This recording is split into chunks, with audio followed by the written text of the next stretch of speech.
bigger. But I just wanted to give a quick shout out to some of the people behind the scenes who helped us with previous CMO summits, this year's CMO summit. So I'm going to bring up a few of our friends and our sponsors who helped us with CMO summit for this year. And while they're coming up, just a quick thank you to the folks who did last year's CMO Summit if they're watching live. So thank you to Carrie, Lou, and Maria who helped us last year. And thanks to everyone for this year. So yeah, grab a mic.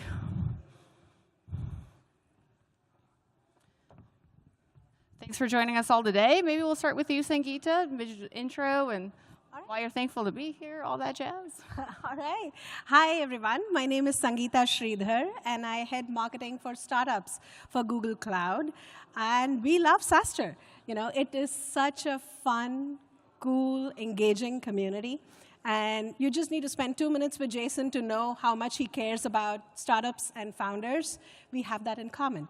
We are deeply invested in startup success. So come see us at our booth, come talk to us, and particularly excited about the CMO Summit where the role has changed, the tools and the means have changed, the game has changed. So looking forward to a really good summit today.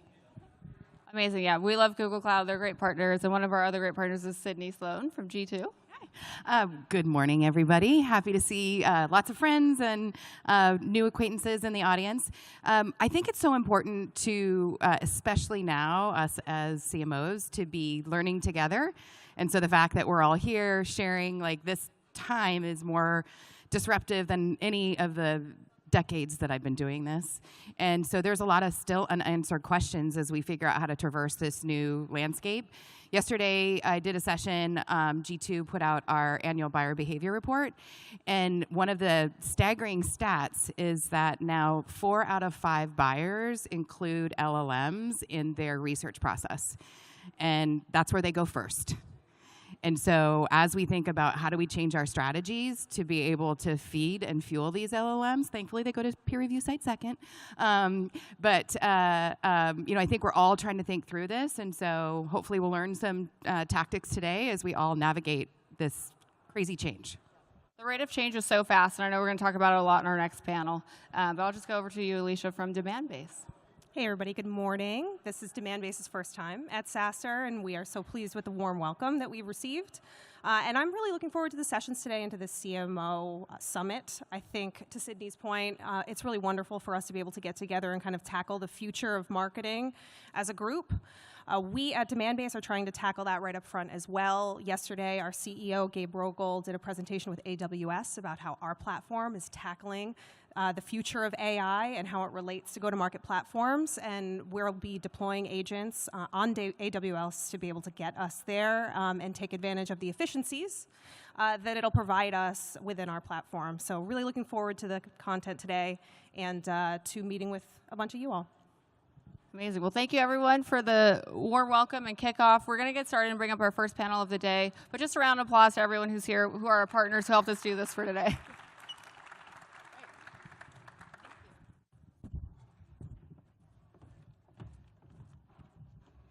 All right, I'll go ahead and bring up our next panelists, and you'll see them on the screen in just a second. Clicker.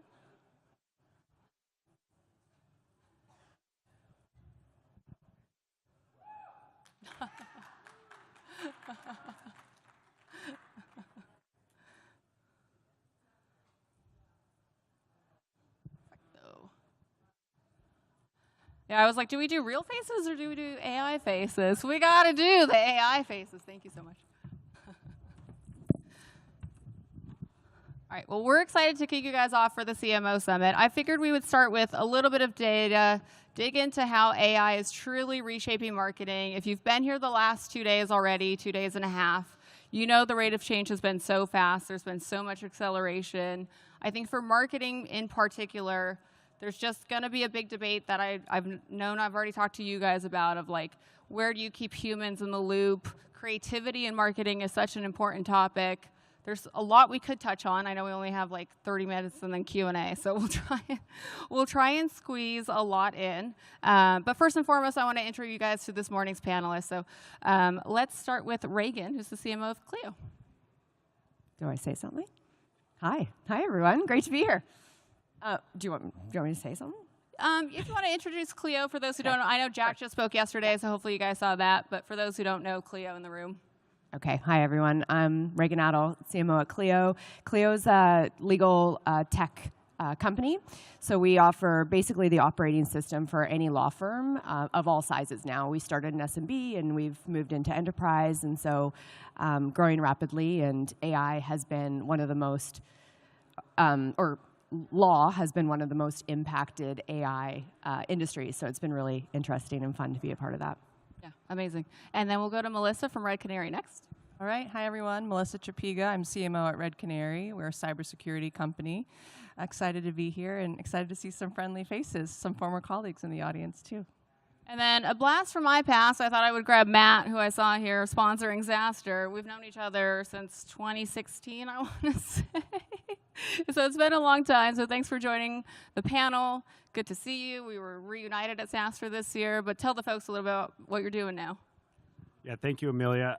Usually when Amelia and I are presenting together, there's a dragon on either side of us. We were making content together. Yes. Back in the days when you wanted to always mix in pop culture, so we did like a recurring show on that we called Between Two Dragons about how we were relating marketing topics to Game of Thrones.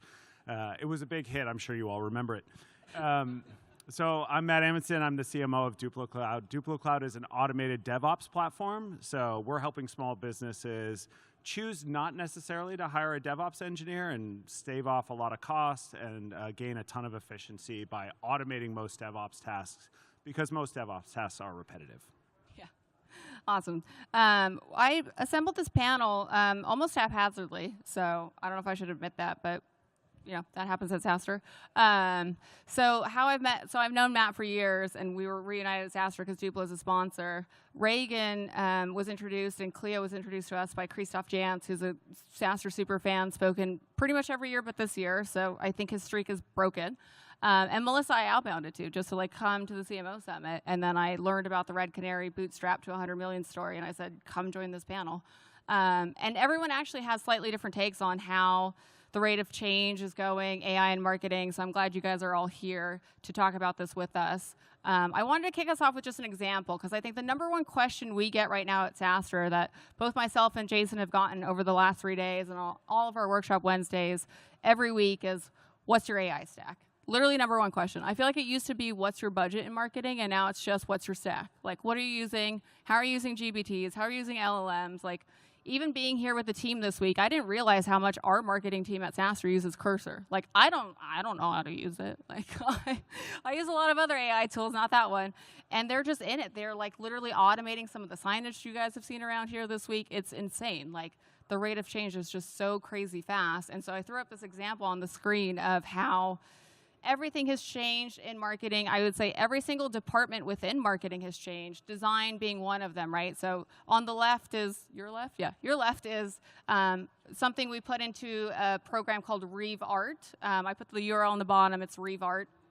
If you want to use it, you just give it a prompt, it'll spit out design images for you. And the right is what you see at SaaStr this week. Like, this is AI made real. Like, this used to take endless cycles in design of hours of, okay, I've got to go sit with my designers, we got to get in a room, we've got to do all this planning to do this conference, and the signage has to be just right. I mean, Reef spit this out in 2 minutes. Like, it's not 300 DPI, so a real human had to make this real, right? And get into Adobe Illustrator and make it a real thing. But it's crazy the rate of change is so fast. So this is my one example from SaaStr. Melissa, I know you have one that's like a more sales and marketing example. What have you seen in AI and SaaS that's already changing so fast? Yeah, well, I think obviously there are so many different ways that it's showing up for marketers. I think my team uses it very simply, primarily because being a security company, we have a lot of guardrails in place about what we can and can't do with AI, and our CISO gets on me about it quite a bit. So we primarily use, kind of ChatGPT. We have Google Gemini as like our core approved one, but we still use ChatGPT on the side. Sorry, Dave. That's our CISO. But I think what I'm noticing is obviously all of our tools in our stack are integrating AI or using AI. So it's less about are you adding things so much as are you holding your vendors accountable and raising the expectation for them on what are they actually doing to make your job easier. And then the extension of that is what's happening with the AEs and ADRs on SalesLoft, Gong, whatever that stack is, because those two teams need to talk. Sales and marketing, I like to say, is one word. So you need to make sure you understand their stack and how they're using it too. Yeah, and Matt, I want to go to you on that point because you used to be at SalesLoft. So like you've seen this on both sides of sales and marketing. What are you seeing with your team either now at, Duplo, or I'm sure you still talk to the SalesLoft team? Like, what's your take on this? Yeah, I mean, what I would say is we maintain, we used to always maintain a portion of our budget for experimental marketing, right? And that is primarily all now allocated to AI tools. So I don't want to speak too much about the sales side, but on the marketing side, we're experimenting with different ad platforms that are helping us analyze why certain ads work and sort of replicate them, run basically experimentation at full scale. I would say, for anybody who is thinking about bringing those tools in, there are so many vendors. You have to be experimental. And in most cases, most of them will allow you to sort of get on a short-term contract and try it before you buy. And if they don't, I wouldn't work with those vendors. Fair enough, yeah. Because there's just far too much that can go wrong. I'd say on the personal side, if anybody who's out there in the crowd, and I'm sure you're sort of ranging from all different levels of comfortability with AI, one of the things that I did, and it's very fast, and I would recommend it to anybody who's a CMO and has a lot of content that's sort of running through them is, within about an hour, I was able to build 4 AI agents that just in ChatGPT that represented our buying committee. So now anytime I'm making an adjustment to the website, anytime we're creating new content, thinking about launching a new blog, I can just run all that content straight through those AI agents, and it'll tell me, here's what I like, here's what I don't like, and most importantly, here's what's missing. And it's pretty shockingly accurate. We are all sitting on all this information about our buyer personas and tons and tons of transcripts from sales calls. It's so easy to load this into ChatGPT. I'm telling you guys, this is not an exercise that's going to take you weeks or months to deploy. It's something that you could do, and I did do at the GTM Summit at Scale Venture Partners. I actually built a few of these live in less than 20 minutes for the people at that attended the session. So I would encourage you guys to get really experimental, both with your budget, but also with your time. I allocate 30 minutes a day to just spend inside of our LLMs and see what I can come up with. And I'm telling you, just that amount of time will make huge breakthroughs for your organization. Yeah. No, those are such great points. And Reagan, I want to go to you because Clio is obviously another highly regulated industry like securities, like DevOps. You got to be careful with DevOps sometimes. So yeah, what are you seeing on the legal side? So, very regulated industry, and I think that really applies to the product that we're delivering to our customers. So we've had to be very, very careful. Accuracy, hallucinations have been the most important thing that the team has really cared about. And then that's just translated into the things that we do and how we choose vendors. So I think, the reality is we are still pretty stacked. Our team has been very engaged with us in helping us figure out what tools we can use, why we can use them. There's still a few frustrations, like Gemini doesn't work as well as ChatGPT, and my team flip-flops between wanting to go that ChatGPT route, but has to stay in Gemini for all the reasons. But there's been, great ways we've made it work. Similar to your example, we have some LLM notebooks in Gemini that allow us to basically put tons and tons of information about our customers, our practice areas, our audiences, and our teams can use that as enablement tools, as onboarding tools, as I'm on a call and I need to answer this question, and I now know how this practice area does this, or I now know this stat that we produce this legal trends report every year, and I can just look up that stat and tell this customer. So in particular, we've really been able to use it on the sales enablement side, marketing enablement as well. It definitely translates. And then even competitive, a really good understanding of our competitive environment. So all of our so we use Crayon for competitive intel, and actually they've been really good at staying up to date with AI enhancements. We integrate it into ChatGPT along with these LLM notebooks, and we're able to basically say, hey, what's the thing that I can say about this? Sales can do that just through Slack and get the information they need to be able to, answer questions that the customers might be asking. So, yeah, that real-time feedback, I'm sure, is a lot different than what it used to be, right? Because for legal, you have to give them the right answer. It can't be wrong. To give them. You have to give the right answer. That's what we've like. I'm sure many industries are like this, but lawyers are they're very intelligent. Yes. They're learners. And they'll know if it's wrong. They'll know if you don't understand their business. They'll know if you don't understand what they need. And because they're so, because compliance and because client service is such an important part of their role. If we don't sound like we know what they're talking about, then they lose trust really fast. So. Yeah. I want to go to one more example because I put a bunch of these slides together for today on just data points to help kind of anchor us and also just to show you guys. I know we're all at different levels of marketing and company stage and company size, so I just wanted to use little old SaaStr as an example, as we've been keen to do. And I was talking to G, who's here in the audience, who's going to be speaking later, on how much just SaaStr, just in marketing. I mean, we use Upwork for a lot of stuff because obviously this is an event conference. We have a lot of contractors. But just even if just on the rate of change itself, like our spend at SaaStr on Upwork in 2023, you see it there, 188 grand. 2024 went down a little bit. AI was starting to come up. 2025, I have spent $0. SaaStr has spent $0 on marketing contractors on Upwork. I know you guys have all seen the Fiverr statement that he thinks his own company is going to be dead for reasons like this. I'm like, we've literally spent $0. Like, I think we spend $20 on a bunch of different AI tools. And I could put that slide up there. It's probably $200, but we've literally yearly spend went down to $0, which I think is insane. And so I want to just talk a little bit about how we've replaced that spend in our stack, and if you guys are seeing the same things. Like, I know budgets maybe are a little bit slower at companies that are bigger than SaaStr, but what are you guys seeing in terms of like spend changing? You've already talked about how you're, as a company and as an individual, as you're deploying AI, how is that impacting your budgets? I'll start with you, Melissa.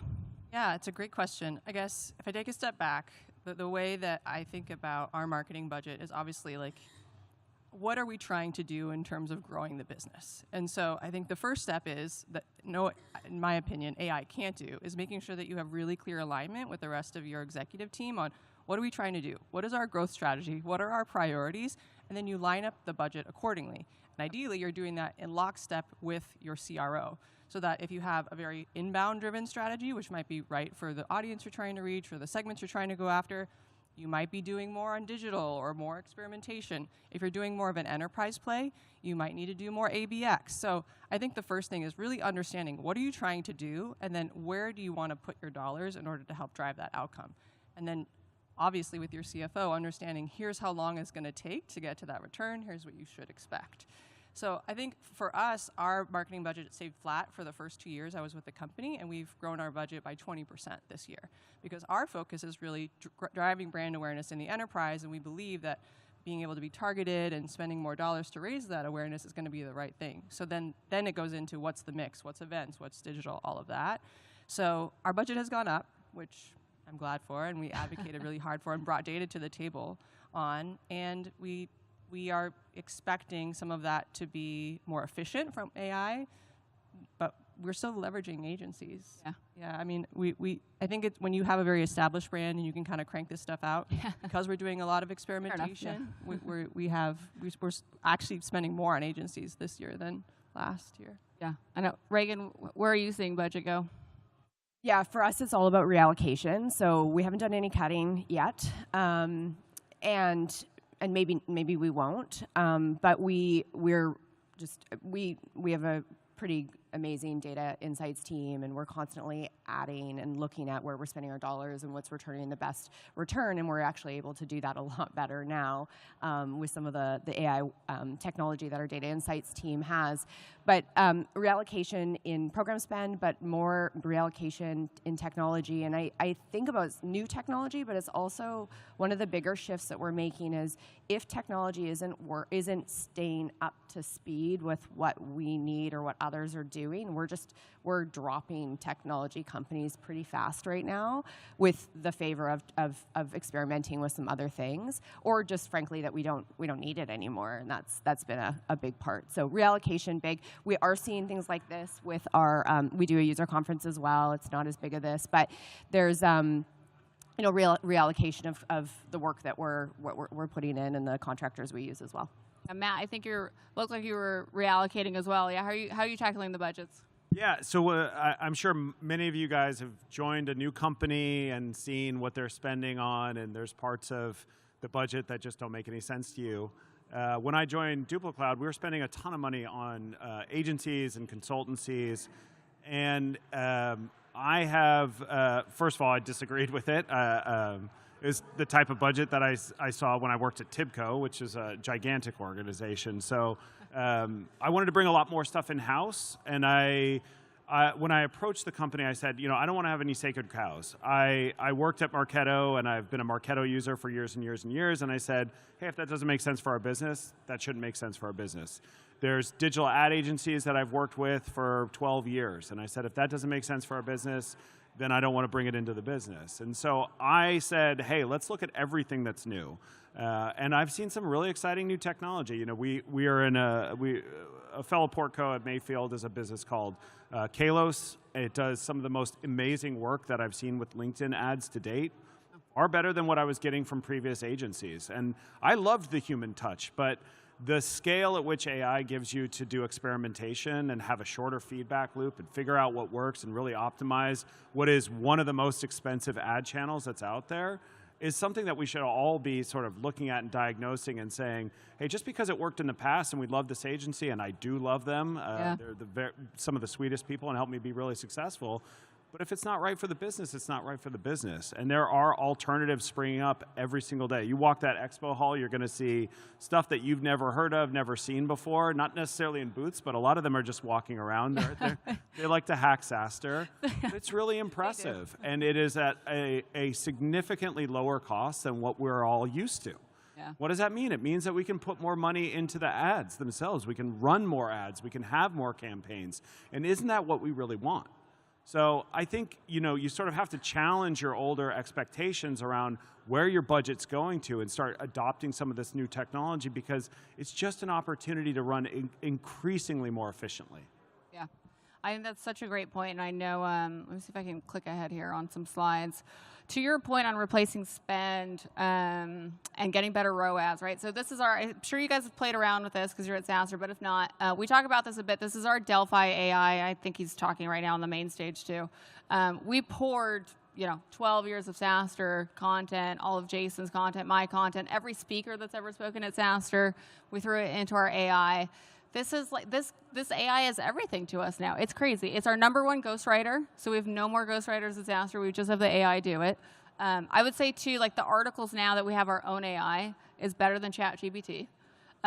This one too, I will tell you, Delphi is like $20 a month too. It's like still better than ChatGPT for us because it's trained on your content, right? ChatGPT is great, and we used it for a long time to be our ghostwriter after our human literally ghosted us. But this one's even better because it's read all the SaaStr content. It knows everything. Like it knows quotes from 2016 when I wasn't even here. Like this AI just never sleeps. It's our #1 sales rep. It's our #1 support rep. It's our #1 marketing rep. Like the AI is everything. I think it's crazy how much this has changed marketing seemingly overnight, just in terms of spend and in terms of support. Like, we're a small team at SaaStr behind the scenes. It's hard to have 100,000 conversations, which our AI has already done. And we'll wake up in the morning, because I can see the back end of Delphi. It'll be like, people are having like group therapy with our AI. They're like, dear Jason. And I'm like, dear Jason's AI. They're like, dear Jason, should I fire my CMO today? I'm like, oh, okay. No. Please like, don't. Yeah. No. I'm like, what did AI Jason say? I'm like, sometimes the answer is yes. I mean, to the AI's credit, they'll ask questions, right? Like, all right, well, what are your metrics for your CMO? How long have they been at the company? 2, if the AI is oddly self-aware. He'll say, I am an AI, but like, so this is a very human thing you're asking me if you should fire this person. But also, if you've already thought about it, if you're asking Jason's AI, like clearly in the back of your mind, you just want a little reassurance to fire this person. So it is a little crazy what people use our AI for, specifically in marketing. So it's kind of it's very crazy to see some of those threads in the morning when I wake up. I'm like, what are you guys asking SaaStr's Jason AI every day? There's like the normal stuff like, hey, can you write me some marketing copy as Jason, and it'll spit it out, which is kind of fun.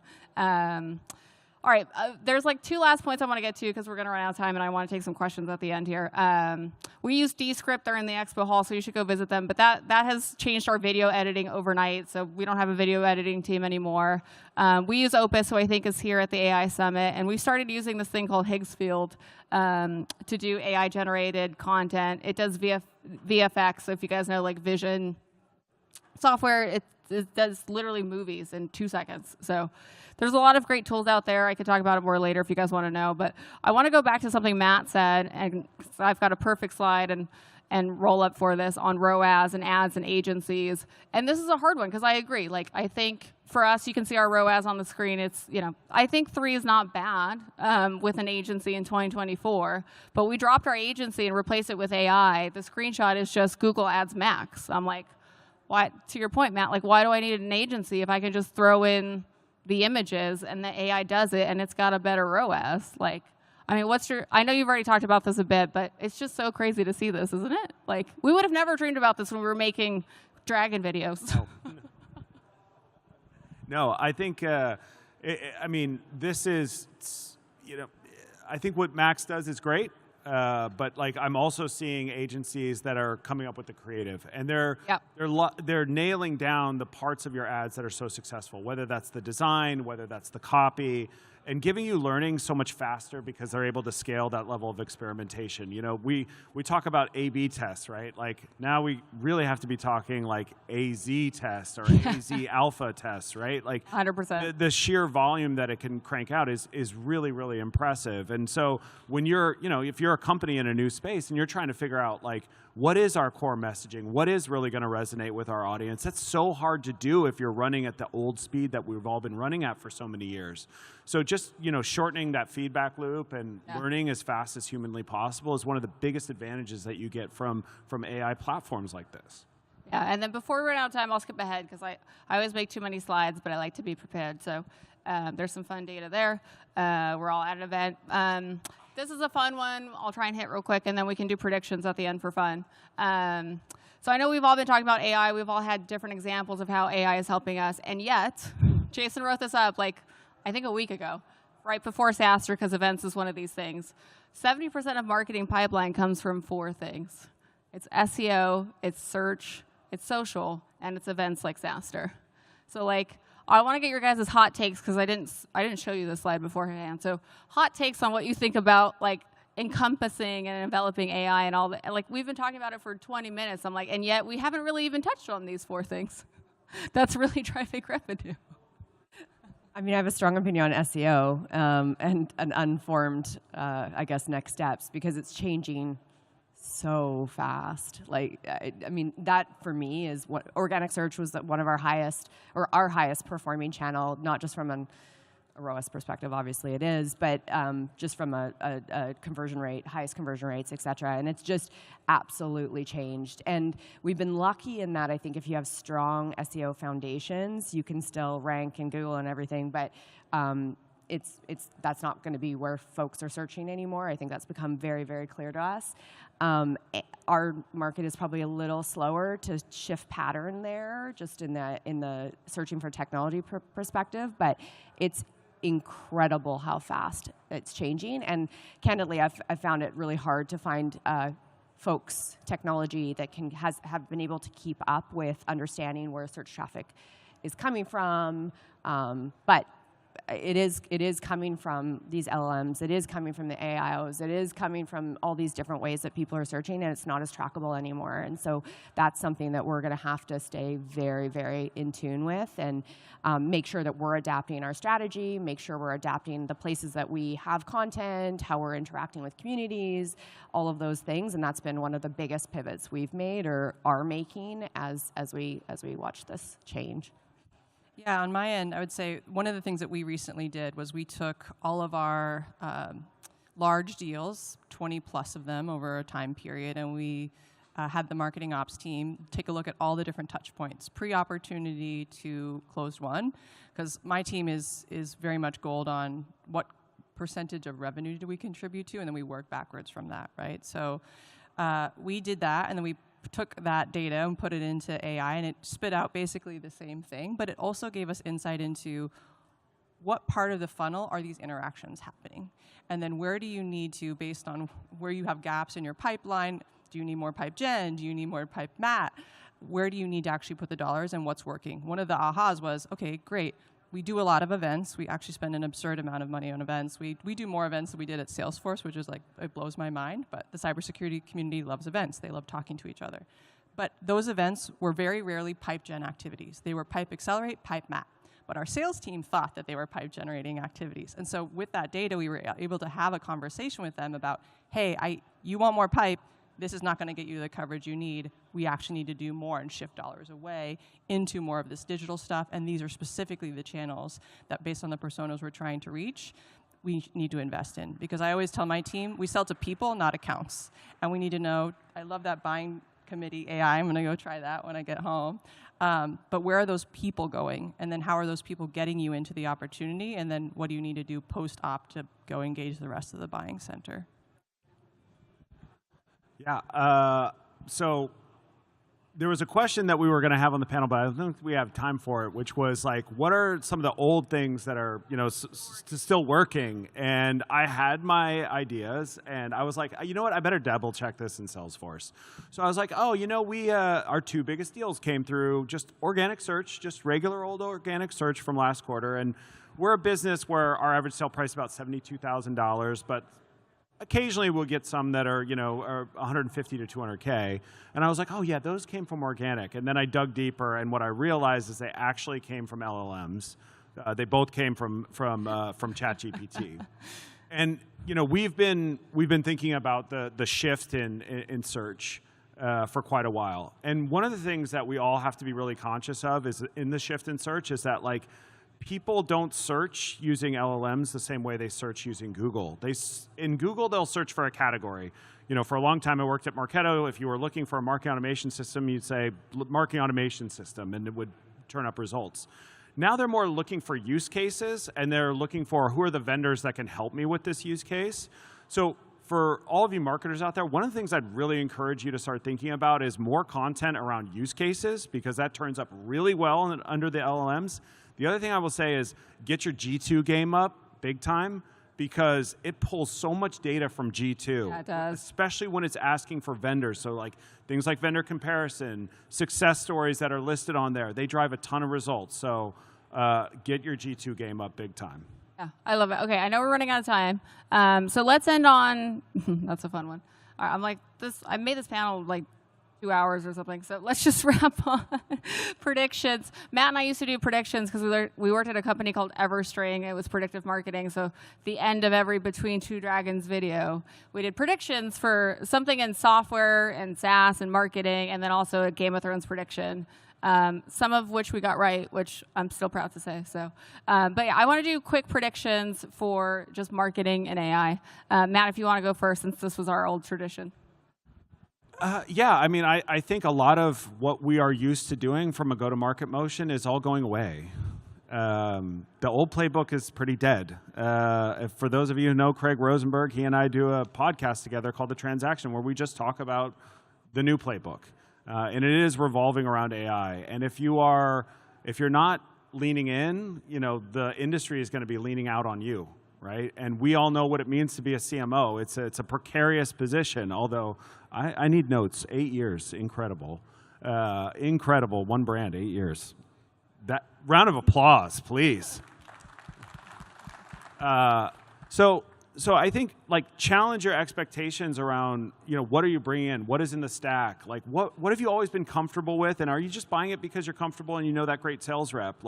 You have to start thinking about this stuff differently, because you can spend less, you can be more efficient. And we're all under the thumbs of our CMO, or our CFOs, our CEOs, and our boards to spend less and do more. You have the opportunity to do it. You just have to lean in a big way. I have nothing to add. No, I think Matt said it, and I think like the only thing I know for sure is that things are changing very, very fast. And the thing that worries me about that is the folks on the teams in the industry and our profession that don't change and are not making the time, are not spending the effort. And what I see is even just in my team is there's a lot of trepidation around this taking my job. It will, so it in particular will if you don't learn it. So use the time, use the now to educate yourself. Yeah, I guess maybe slightly contrarian take is that I think the fundamentals of marketing will matter more, meaning really understanding your audience, understanding your market, who are you trying to sell to, what is your growth strategy. I think those things will be made easier and accelerated by AI, but they'll never go away. So I would just say experiment and broaden your portfolio and raise the expectations and use AI, but don't do that at the expense of not doing the thing that's literally in our name, like the marketing part. Like, make sure you're actually understanding the market and the audience and you're trying to go after, and use AI to help you do that faster, more efficiently, as they were talking about. I think that's a great final prediction to wrap on. So give it up for our panelists. Thank you so much for being here this morning with us. Okay, I'm going to bring our next panel up, and with some very good friends of ours, Google Cloud, Mike from the Marketing AI Institute, and Alicia from Demandbase.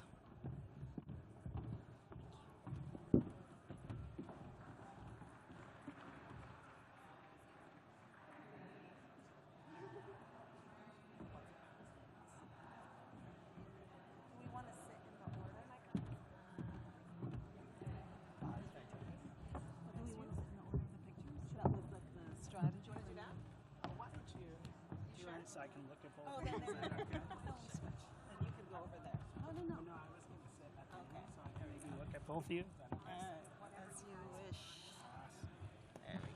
All right. Let's get all set up here. Get comfortable. Welcome, everyone. Really appreciate you all taking the time to be here with us today. This has been a fantastic conference. It's actually my first time here. I know you all are veterans. My name's Mike Kaput. I am the Chief Content Officer at Marketing AI Institute. We are a media, event, and education company. We've actually been helping marketing leaders understand and adopt AI since, if you believe it, way back in 2016. So really happy to be here with our two fantastic panelists. We're going to get right into some great AI topics today. I'm joined today by Reem Abido, the Senior Director, North America Marketing at Google Cloud. Reem, thanks for being with us. And we've also got Alicia Hale, SVP Marketing at Demandbase. Thank you both. Thank you.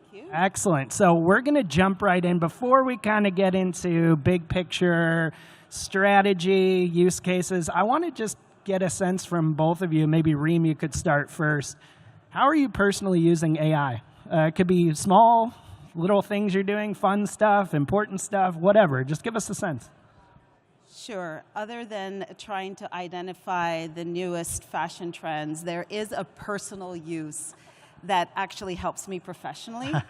You know when you get that email that really gets you incredibly annoyed and angry, and your initial response is to like share all your feelings? So I do write that email.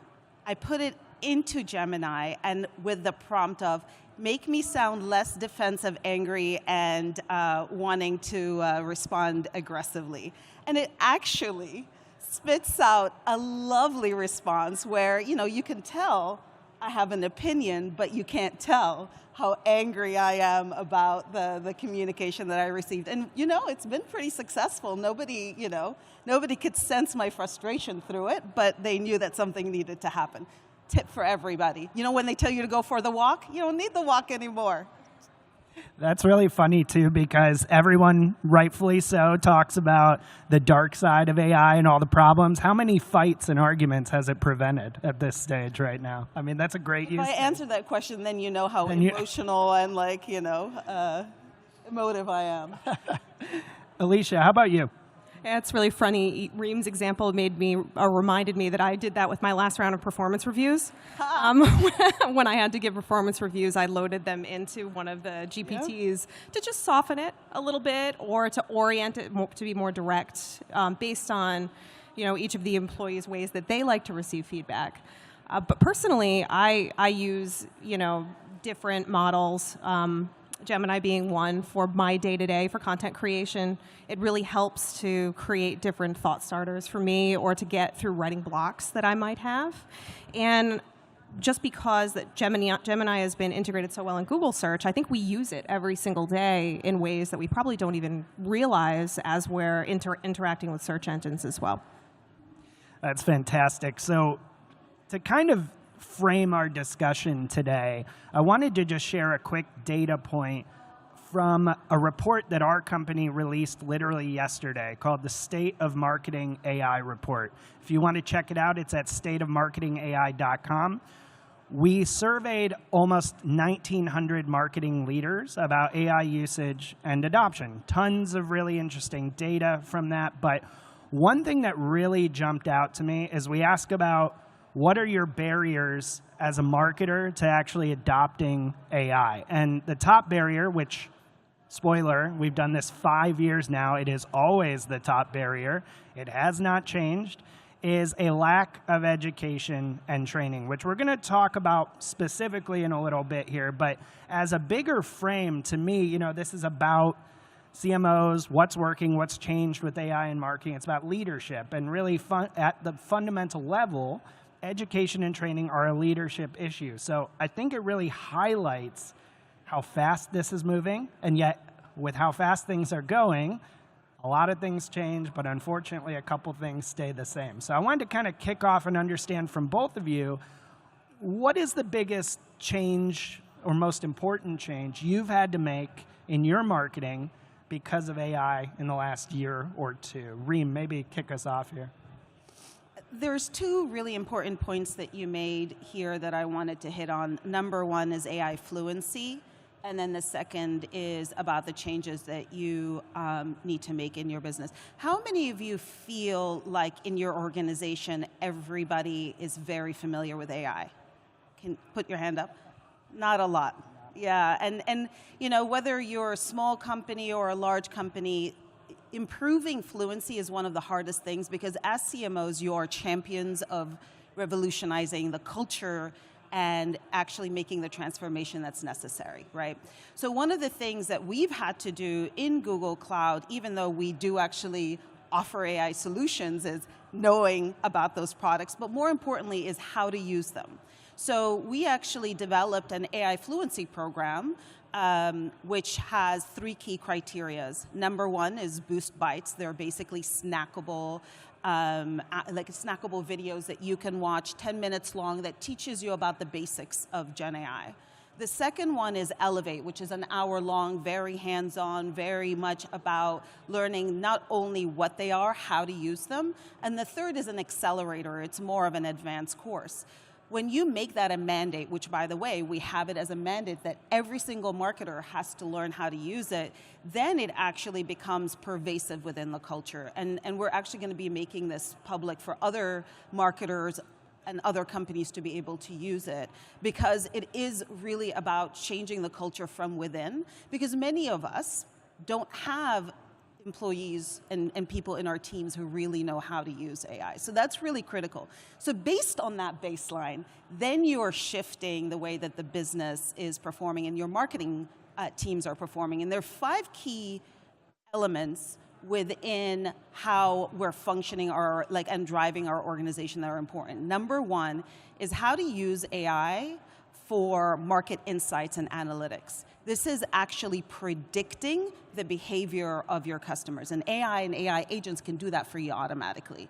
You can, for example, predict if your customer is about to churn, and then you're sending a personalized message to them. You can predict their behaviors. You can understand what they're saying on social, whether they hate you, love you, you know what your competitors, through having all of those insights coming to you. That's number one, which then feeds into your content creation. We use AI not only to build our assets really quickly, but create many permutations and localizing them to speed to market, right? And then the third thing is media campaigns, right? Like, how do we land those messages? How do we make sure that we have the right targeting? How do we make sure we're scaling in the right way and optimizing it? The fourth thing is about measurement, right? Measurement is one of the biggest painful experiences. I'm sure all of you know, you have a million different systems, don't talk to one another, and don't give you the insights that you need. That is something that AI can really power. And the fifth thing that's equally important is the customer experience. And AI is really powerful at making sure you have the right content, the right customer service messaging, the right supply chain experience for your customers so you're connecting with them. Those are the ways that we are leveraging AI in our business and how we recommend other marketers to do the same. That's excellent. Alicia, could you maybe share your most important kind of shift or change or initiative that you've been working on thanks to AI? We're doing a lot with AI right now, but I think it starts with kind of having a clear objective on how you want to utilize AI, what role it plays in your strategy from the outset. And for us, it's really an efficiency play. How can we, like many of us here every day, here all the time, do more with less? How can we scale what we're already doing to become more efficient? So if that is our end goal, if it's efficiency, where can we institute AI to do more and to move faster? So what we're doing right now from an AI perspective is just trying to touch more customers in a right way that is personalized, that is appropriate to where they're at in their buying journey, and is consistent with the brand message that we want to give them based on their needs. And I think that being that we're focusing on efficiency, that has helped us touch more people that we wouldn't necessarily be able to touch with the finite amount of SDRs that we have, with the deliverability issues that I'm sure a lot of you all are seeing from an email perspective right now. So being more pointed and providing more value in how we communicate has been a real game changer for us from an AI perspective. Now, there's kind of, let's call it an elephant in the room with AI. And Reem, you and I had talked about this a bit. It's data, right? Which is, all this sounds great. There's all this cool stuff we can and should be doing with AI, but we also all know that AI typically works best when you have a lot of good, clean data. I will say, and call myself out, we're not all blessed with that, I would say. Right. If someone is, please let me know your secret. What do I need to be thinking about when it comes to data as I'm trying to go further with AI? I mean, we've all heard the expression trash in, trash out, right? So first and foremost, one of the most important things is to look at your data and look at the hygiene of the data. And if you have, if you're a B2B organization, working with sales to ensure that they're putting good data in. So, I mean, the way you break up data really in the way that you look at it is that there's internal data and then there's external data. And think about it as a pull, push, push, pull type of dynamic, right? So the data that you are putting into the system, whether it's your CRM data or your product info or your customer service logs or your marketing insights, your performance insights, et cetera, that is really great insights that then it is complemented with what it pulls. Social mentions, right? Like competitive news, analyst reports, articles. When you blend and create those together, then that's what feeds into all of the 5 things that I mentioned earlier, right? Then it's able to be truly predictive. Then it's helping you build the right content based on what you've heard, right? Like the social mentions let you know how they feel about you, and then you can tweak your messages, which then allows you to land in the right place at the right time, measure and optimize. There is and this is the thing about data, is it helps you not only optimize your data, it helps you optimize it quickly and efficiently, driving the productivity that is necessary, right? Like, all of us have heard about AI agents. All of us are figuring out how to use it. But if your data is incredible, your AI agent becomes an extension of your organization. Literally, you can put them in your org chart. Like, you no longer just have 5 marketers. You can have 20 marketers, and 15 of them are agents. Right? Because they're specialized, they're smart, they can do the very simple tasks, the specialized tasks, where it frees up your marketers to be true, imaginative, strategic, creative individuals. So your data is so important in order to create that structure overall. Does that answer your question? It does. It almost sounds like foundational data literacy is key to AI literacy. Yeah, but boy, oh boy, I say that and I'm selling you the dream, but it ain't easy, right? Like we know it's really hard when people just don't put in the right data. And when I say people, I mean sales. Not calling out anyone, but calling out people. So, Alicia, you mentioned that you're doing quite a bit with AI at Demandbase. Could you maybe, again, kind of want to really focus on these practical, tangible examples? Could you maybe share one of your favorite things or one of the most interesting or useful things you're doing or customers doing or even something someone you admire is doing? Oh, you want to try this one? This one work? Yeah. There we go. Hey, so we at Demandbase are really fortunate to be founded, with a core on the core of AI. We're built on AI models before AI became something all of us marketers talk about every single day.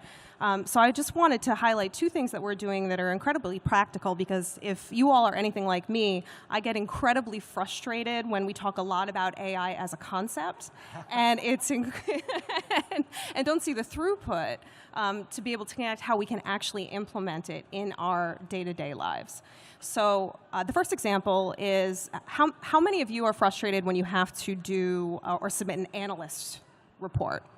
Takes a long time, lots of people across the organization, lots of folks you have to try and pull together to be able to do that submission. So we were just going through, our invitation process to one of the big analysts to be able to, submit to that report. And on the call to go through who owns what, we came up with the idea of training an LLM to do the first submission for that report. So all of the different folks in our organization are now submitting each of the different documents that they use, whether it is a deck, whether it is a strategy brief, whether it's a series of communications, to train an internal LLM to be able to actually create the first submission for this report. And then each of us can go through and edit that submission, make it more on point, to be able to humanize it a bit, to make us move faster, because those report submissions take forever and a lot of resource and a lot of time. And we've been incredibly successful with doing that. And in fact, we were able to train that LLM in maybe 3 days. Once all the documentation was submitted, we red teamed it, we troubleshooted it, and are really pleased. It's cut out weeks that it would take for us to be able to do that. And the other use case is on the SDR side of the house, which I also own here at Demandbase. It's not, the automated AI SDR dream. We're absolutely not doing that. We don't have a lot of, confidence in that to be able to serve our enterprise buyers successfully. But what we are doing is we are implementing AI for those leads that we would not be able to touch from a personalized standpoint. So you all, I'm sure, run a lot of campaigns every day, right? Can you guys give personalized follow-up to every single lead in a campaign that submits to a campaign that you run? Absolutely not. It's impossible, and why would you, right? A lot of those leads are not in your ICP. So why would you devote people's time to follow up? So what we do, and we're using a tool called Reggie AI, and the head of marketing at Reggie might be in here somewhere, is we are utilizing that tool to be able to work with all of those maybe C and D leads that still may have some goodness for us, to create a better customer experience that's not just a 3-drip database push from us. So they actually get value from being able to receive, whether it's a LinkedIn message, or it is a like, or it is an email that we send to them. It'll be more personalized for them and more appropriate and a stronger touch than they would have received if we had just sent them yet another database email. I love that. And here, Reem, do you want to try to maybe see if that one works? Hello? It might have to turn it on. Yeah. There we go. Great. Could you share maybe an example or two with customers or anything you've seen that's been working? I can share. The analyst report actually reminds me of a great case study of what Deutsche Bank is doing.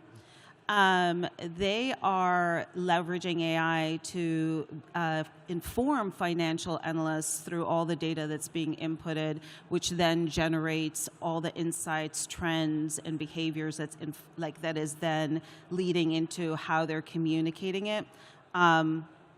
Another one is Etsy. I really love this use case. They're actually using AI in order to anticipate buyer behavior through market trends, the communication that's happening on their platform, and it's enabling them to get really smart about that and improving their customer experiences. So there's many examples of how they're also using it to automate, like Papa John's is doing it to anticipate orders and what the orders would be based on historical behavior. This is all really interesting ways of how they're making sure that they're connecting with their customers through the insights that they're providing on their platforms. Excellent. I love that. Those are super, super tangible. So I kind of alluded to this at the beginning. All these use cases sound amazing. All the tools sound amazing. Let's rush forward with AI. But there's this big barrier, which is you can only go so far as your people can go. There's clearly an education and training gap right now in AI for marketing. How are you thinking about, Reem, the talent gap we're seeing, and how are you, I know you alluded to the fact Google's got education, but what about expectations, what tools people should be using, what you're demanding of them when it comes to AI skills? Yeah, fluency is actually in every person's expectation, and there's a target of how many they've consumed. The 3 different tools I mentioned earlier, they're all part of our target for every single person on the team. So it's not just an expectation, it's a mandate. Alicia, how about it demand-based?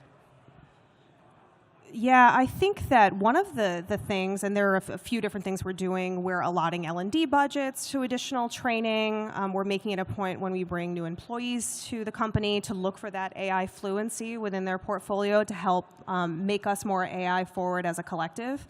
But one of the things that has helped us move a lot faster is really sort of teaming up with our engineering and product friends within the organization, because there's more pressure on them than there is on us to be able to integrate AI into the products that you guys all market. So when I mentioned that LLM example for the analyst report a few minutes ago, that was a collaboration between myself and our VP of product to be able to get that LLM trained. So I think it allows for really strong cross-functional alignment between the teams that you may not interact with in a heavy basis every single day, to bring some of the skill sets that they might have on engineering and product to the marketing side of the house to help us move a little bit faster. So we've talked quite a bit about our teams, about our customers. It's kind of a group that this audience might also find really relevant, and that's your board, or those key stakeholders at your company that you're reporting to internally. What are you seeing them begin to expect of startup CMOs, of leaders, when it comes to AI? Like, what can we be doing about it? Maybe Alicia, you could first share your perspective there. Sure, happy to. Very timely. I'm sure a lot of you are also have board coming up or are working on board slides right now. I was just helping to finalize some earlier this morning. So when it comes to kind of meeting the needs of the board, I think it's really important at the board level to showcase that you are moving forward in an AI-centric way. Boards are always sort of optimized towards growth and efficiency, and finding that good balance within particularly the marketing organization on how you get there. So for us, within the marketing side of the house, we kind of set as one of our core objectives to be able to become AI first as a company and really broadcast that out to the market. And all of the different data points we have within that center on how we're utilizing automation and AI in a tangible way that helps to yield results. So what that kind of comes down to are statistics around AI and how it's helping our teams become more efficient. So those are always prevalent in the deck, and those have been prevalent probably in the board deck for the last, what, 3 to 5 board meetings. I think boards have been expecting that. And then also, again, on the product side of the house at a grandiose level, it's really important to be able to show that you have a product offering where AI is inherent and to have an AI story around your product that feels real, right? There's a lot of us trying to figure out how to bolt on AI into an existing story, and I think it's incredibly important for us to work together with our cross-functional groups to get that core AI story correct, compelling, and differentiated. And I think the board has gone from just looking for those efficiency statistics to really trying to get their arms around how is your company going to tackle this market? What is your story? What are you going to say? And how is marketing getting that into the market to make it credible? That's fantastic. So we started a bit early, so we've got 5-6 minutes left here in our allotted time. I definitely want to try to get to a couple more questions. And Reem, I wanted to get your perspective on, we've talked about what we need to be doing today, how we can be going about doing it. Let's look ahead a little bit to the future. What do you see as the most important or impactful AI technology, capability coming down the line soon, let's say next year or two, that we need to start preparing for as marketing leaders? I feel like I'm going to be redundant a little bit here, but I really do think we need to start investing more and more in the whole AI agent world. Because if you are trying to scale your organization, none of us as marketers have enough budget or people, ever. No matter how big of a company you are, you will always not have enough, especially since sales will have a lot more people than you do if you're in a B2B organization, or you have more customers that you're trying to target than you have marketers to target to them. So if you look at how do you create the efficiency that you need, the productivity that you need, and the scale that you need, AI agents are really important. Now, there are a couple of things that are very important as you're thinking about that, which number one, AI is not your strategy. AI powers your strategy as a business. And if you have that concept, then you're able to identify the use cases that are important for you and really think about the specialization there. We're going to see more and more prevalence of AI agents. And again, you're going to have them be part of your org structures. And that is where you're going to drive the biggest impact. And the use cases are endless. The creativity that companies are adopting are endless of how they're using it, whether they're leveraging it to build many different assets and localize them, or it is how they're creating a really unique experience for their customers on their applications. It's really freaking cool. And it's one of my favorite parts of my job is when I'm sitting there hearing how customers are innovating. So let your imagination go wild, because it's possible. Especially with what we call at Google your magic circle. And what your magic circle is everybody that you work with. You need people who are just as excited about this as you. You need to bring in your CFO, you need to bring in your IT person, you need to bring in your HR, you need to bring in all these individuals, because the brainstorming session is really going to be amazing, and what you're able to do is endless, seriously endless. And it's what gets me up in the morning and excited to go to work. I love that, because it's easy to get overwhelmed, scared, stressed, but there's so much of this that is so exciting too. There's no need to be if you have everybody in your magic circle have skin in the game, right? If they're part of your creative process of coming up with the concept, they're more likely to be invested in it and make sure that it gets done. And that's the thing, this can be an emotional journey from a positive perspective. The more excited you are, the more you want to roll up your sleeves and get it done. But your first step is just looking at your current roadmap and see where it fits in, right? Instead of trying to come up with something new. But in terms of the future, AI agents is the way, and that's my personal perspective and where I think we need to invest. I love that. Alicia, what about you? Any predictions for what we need to start preparing for? Oh, it's a great question. I do want to touch, though, on one point that you just mentioned. If you guys want to get some general excitement about AI and how it's being deployed, talk to your legal and compliance folks. You will never see them happier or more excited than when they talk about how they're using AI to look through contracts. It is really something to see and can bring everybody closer together. But for the future, I actually kind of want to go back to basics, because I think if we all really spend some time thinking about where AI is going, the possibilities are endless. And I think it's incredibly exciting and also quite scary.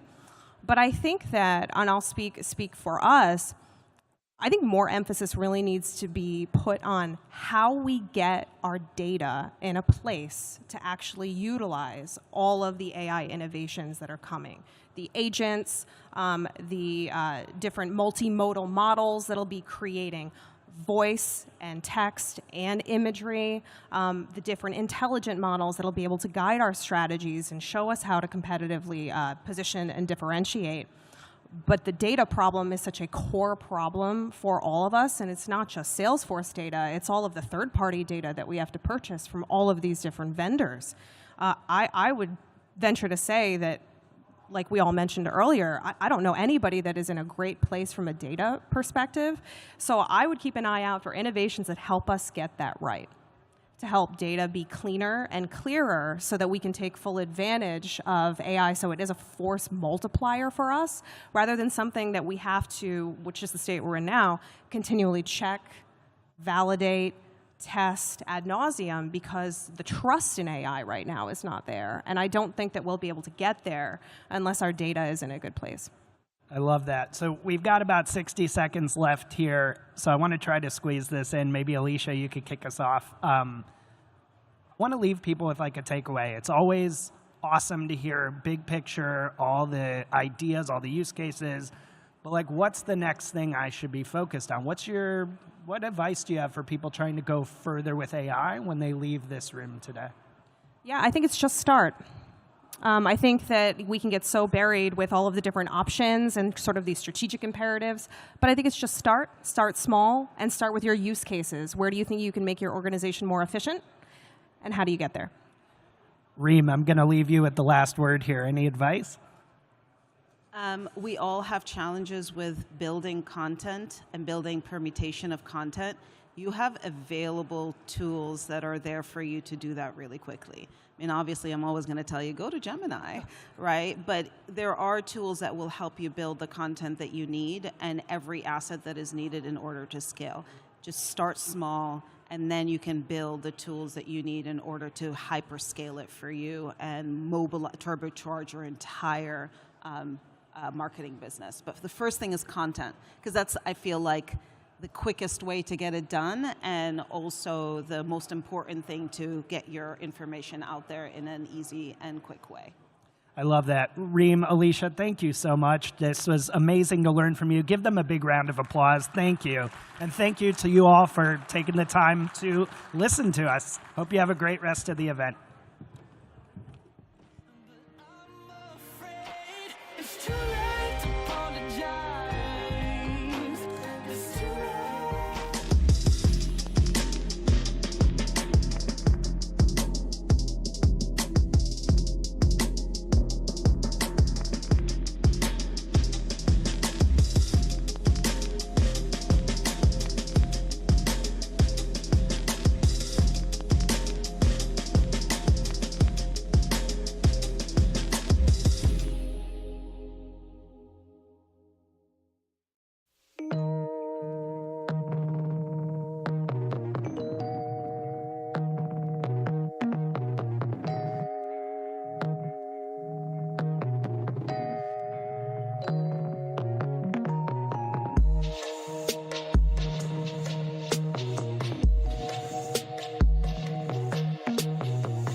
Got some eager people taking seats in the front row.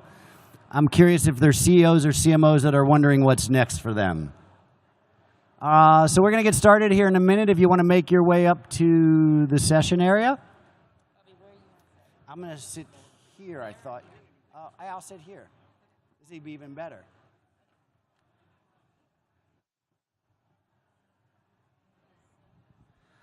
All right.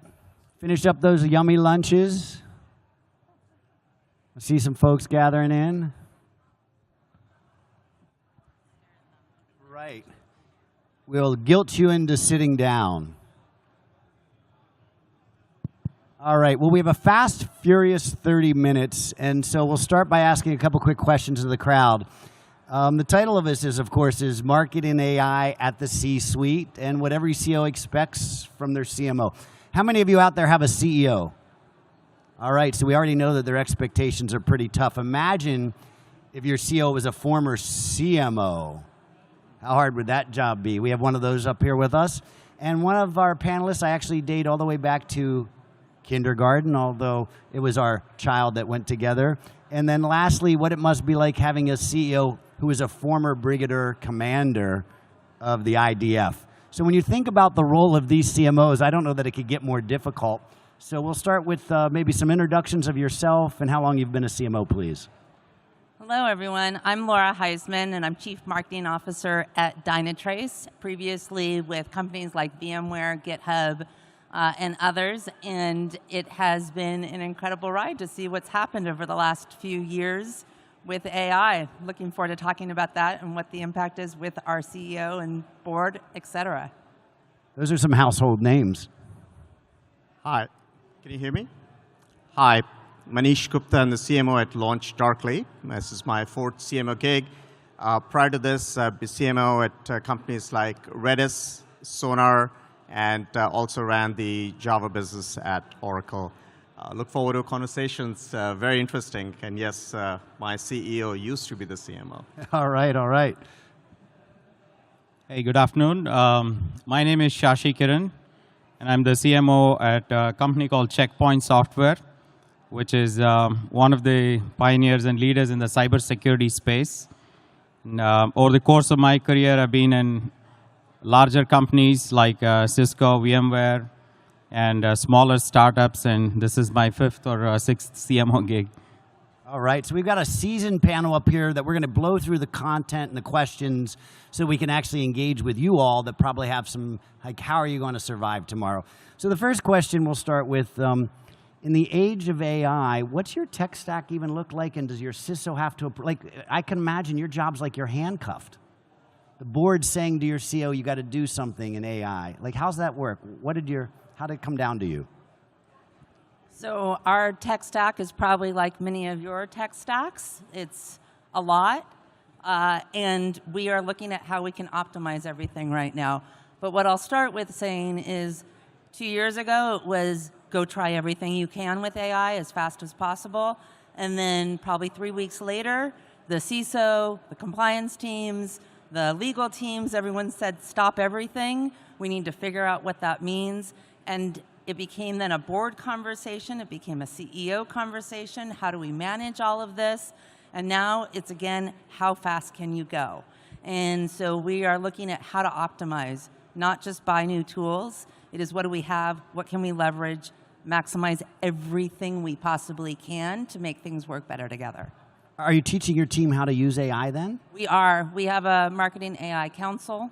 When I was at VMware, we started that. I brought it to Dynatrace. If you do not have a marketing AI council, I highly encourage it. Happy to talk about that, because you need all of your teams to be able to invest. Otherwise, they become laggards, legacy, and they are not skilled for marketers of tomorrow. I love that topic. We're going to follow up on it. So how about you?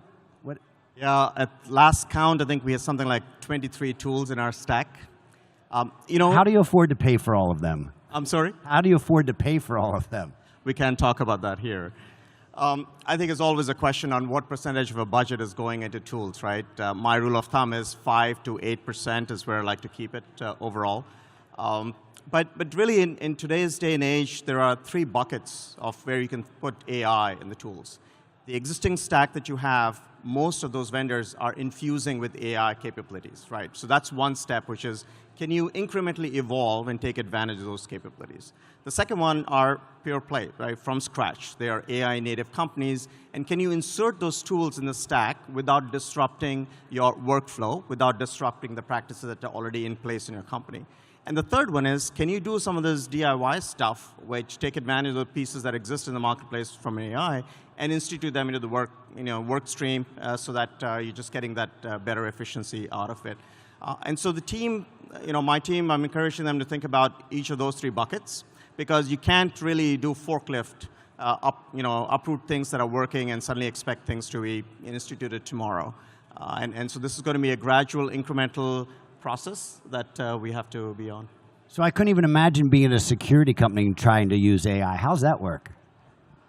Look, I think security is always a top of mind. And when you're a security company, internally you need to have the same mindset as you go and preach to your customers. I've seen a far greater collaboration between the marketing teams and the CIO and the CISO as a result.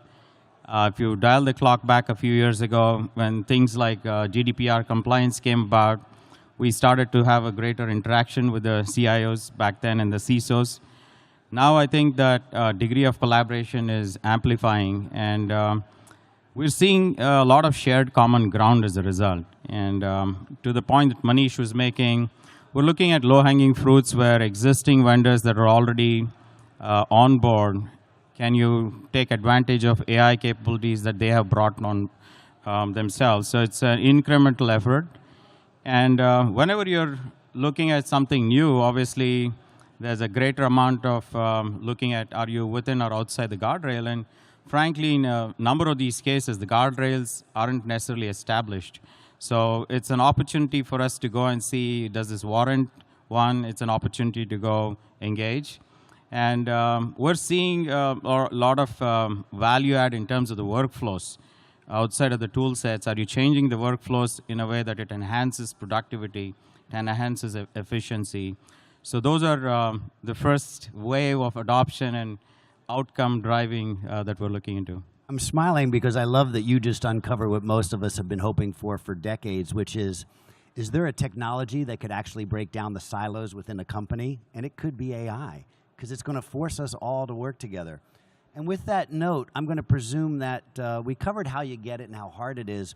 What have the expectations of your CEOs become sort of for CMO today? Because it's not like yesterday. It's not AR, PR, air cover. I mean, those are just perfunctory things. You're more like the role's evolved. You're more of a stronger business partner than maybe the CFO is. Do you agree? I'm not going to agree that it's a stronger Not in partner public. than the CFO. Not in public. CFO, we need that strong partnership with. But it is, you're the chief market officer, not just the chief marketing officer. This is a business that we're running. Our focus is on the business, and it's not in service to the business. It is to help lead the business. That has changed dramatically from 10 years ago. So marketing departments used to be service bureaus. And I'd fill out this form to get my content, and the paperwork would show up on the trade show floor. Can you give us an example of how you've become a strategic partner in that way? Really, it is thinking with my CEO about where does the business have to go. There's 28 steps in a selling process. All of us as marketers are involved in essentially 27 of them, because the 28th is the seller. And I would actually add, based on the research, there's another one added now more so with LLMs. We heard all about that this morning too. And the CEO, I mean, my CEO and I talk about the fact of those 27 steps, what is my part in that? So that when we are talking to the leadership team, the board, it is about the impact we're making to pipeline, to results, because that is the language that he is speaking, so I have to speak that same language. And your results from the quarter show it, so congratulations, awesome work. Yeah. Manish, how's your role changed? Because you've been a CMO at a couple of different companies that have been very dynamic. Dynamic is a good word. I think of the CMO role and how CEO, the investors, and the board look at it in sort of three dimensions. First one is velocity, second is precision, and the third one is efficiency. right? You got to move fast all the time. You got to be precise in where the dollar goes in, and you got the most return from the investment you're going to make, right? Those are three things all the time. And there was an expectation 10 years ago when digital marketing was starting to be a thing, that it's going to be the next age, better visibility, better attribution, you can move faster and do more. And we all did, right? Collectively, we all did in our jobs. With AI, I think it's just another level of expectation. Can your team be half of what it's at now? Can you be more precise so the ROI is not 2x, 3x, but 10x, right? And so I think there are some unrealistic expectations in a shortest amount of time because AI is supposedly solving everything, which it's not, and I don't think it ever will. But I think the expectations have to be tempered, and just like anything, there's a learning that's going on across the investor base, the board, the CEO, my peers in the management team, and that education will lead us to a bit of a steady state as opposed to the hype moment. And we'll have to get back to data-driven. Yes, it will be more efficient. Yes, it'll be more effective and impactful. But I think there is a learning curve along the way at the moment. The journey. The journey. We're in this AI chasm that we don't know how big, how wide. So Sashi, how about you? You work for probably maybe the most mature company up here in terms of tenure. Yeah, look, the company has been around for over 30 years, 100,000 plus customers. One more time, how many customers? Over 100,000 plus customers, right, globally. And we run some of the most mission-critical businesses around the world.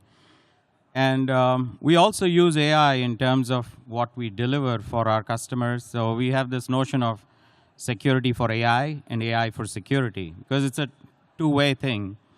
And personally, forget marketing aside, as a human, it's becoming harder and harder for me to prove that I'm a smart guy. Because anytime you do something smart, people suspect it's because of the AI tool you use. But in general, I think everybody remembers where they were at 9/11, right? And it's the same thing with ChatGPT. When it got introduced, you had this ChatGPT moment. And you look back in the last 2.5 years in terms of how quickly it is cascaded. And whether it's a CEO conversation, the CFO conversation, the boardroom, everybody is looking at what the AI angle is. And part of it could be in terms of increasing velocity. Part of it could be in terms of increasing efficiency. But you do need to have a point of view in terms of how you're taking it and helping the company deliver outcomes. And I think as marketeers, we have an outside-in view in terms of what we could bring. And frequently, I find myself sort of starting to bring that view and into an organization which is driven by releases and features and launch milestones. Can you bring in a perspective that's a bit radical, a bit disruptive? So we're trying to influence some of the other areas, and so far it's been very positive. Well, you got a new CEO, so has that helped with this transition over the... Look, our new CEO, he's being called as a game changer by the media. That's why I'm asking. I've read up on him. And he's moving fast, So when you have a company that's had a founder CEO for 30 plus years, it has a certain culture. When a new CEO comes on board, there's a new culture that develops as a result. And I think as you move fast, you need to see what are you willing to break, and where do you want to, catch up, where do you want to disrupt, where do you want to overtake. And in that context, I think AI becomes a sword. It's a two-way street, right? So we're looking at radical ways in terms of embracing it as a technology and as a force multiplier, if you will. I like that last word, the force multiplier. We talked about this. Maybe the password for today's internet might not be the most appropriate, given that we really want this force multiplier. So real quickly, who has a question in the audience, and maybe you're bold enough, brave enough to come up and ask? Please step up. We got a mic set up here. Otherwise, we're going to keep it moving. I want to make sure that we're really appealing to you. We're not up here for ourselves. We met before this. All right. So we'll go back to driving revenue and growth. Before, and we talked a little bit about this. Oh, we have a question. Come on up. Sorry. The mic is here in the front, if you don't mind, and tell us your name, where you're from, and your question, please. Thanks for the helpful chat. Dan Davidow, I'm CMO at Jane Software. And just a question on how you're driving the AI transformation in your organizations and the receptivity of your teams to go and drive this change, especially for those in larger organizations where transformation takes more time. Could we start with Laura, since you have an AI council? I'd like to learn more about that, actually. Yeah, so when I was at VMware, I'm going to go back to that because it's where it started, and everything was starting to essentially explode with ChatGPT. I had a group within my organization that were on it, and they came to me and said, we've been testing, we've been trialing, and we pulled team members from across the team. This is a 700-person organization. It wasn't small. They found each other, and they built a small group of about 10 and said, we're the Marketing AI Council. Will you be the executive sponsor? And they started testing and trialing things, and it spread like wildfire. People wanted to be part of it. What could have turned into a 200-person Marketing AI Council, that's not effective, but they became the one that everybody listened to. They tried, they shared, they talked about what they were doing. Where were they failing? Where were they not? Where were they succeeding? And so when I came to Dynatrace, it was the same thing. It was we need to pull together a Marketing AI Council, but please raise your hand if you want to be on it. Because it is not about saying, you on the analytics team, and you on the operations team, and you on the digital team, you're your AI. That doesn't work. You need the people that want to be at the forefront of testing and learning, and then you need the people that are really going to be able to help make the decision. And so we have that core decision-making team, and then we have the people from all across the organization that are testing, and then we've given access to everybody to the team with our own system so that it's secure, it's fed with our guidelines, everything like that. And that's how the team is really using it. 75% of my organization is using it today. Wow, that's a pretty big adoption. We used to call these tiger teams, right? I've aged myself. We can't call them war rooms anymore. No, we can't. But there's an element of cultural transformation that has to accompany the institutionalization of these tools now. And part of that is empowering, motivating, encouraging every single individual in the marketing, revenue, and across the company for that matter, to feel comfortable. There is either inertia because people are comfortable doing what they're doing, or there is averseness that people don't want to take the risk of doing something new that might break it, or they're worried that if I'm too good at this, or the tool becomes too good, then my job goes away, right? So how do you get people over that hurdle is to really help them understand that if they don't change with the tools and do this, they will get disrupted regardless. So it's better to evolve, show the value alongside the tool. It's sort of the AI-assisted environment as opposed to AI-replaced environment, right? And I think there is a lot of coaching, mentorship that the leaders can do in the organization to get that comfort level up and empowerment up. So every single person in the organization is trying and testing and experimenting with these tools. Because it's going to touch every single thing that we do in a GTM engine. You have an adoption team, or? Look, I've been in this role for less than a year, and when I came on board, my first question was, do we use this, and can we take a look at the landscape and see which ones we should adopt from a marketing perspective? The good thing about marketing is it's a multifaceted function. I usually say I'm not a chief marketing officer, I'm a marketing orchestrator, because it's like a symphony of so many different instruments. So there's a content angle, there's a communications angle, there's a demand generation angle. And when you start to look at some of these things, each one has a different way in which they can adopt elements of AI to take it to the next level. So initially, I was tasking one or two people who are more strategically inclined to come and provide a readout to the group. And they did their part, but then you need to start to drive adoption, and I realized it cannot be a one and done. So now, as we get into our planning process on a quarterly basis, each team, when they provide a readout, my question to them is, so how are we adopting AI? And it has to be a thoughtful process and a question, because we're not expecting everybody to go embrace tools en masse. Now you're getting into the shadow AI domain, right? So. But it has to be intentional, and you have to provoke.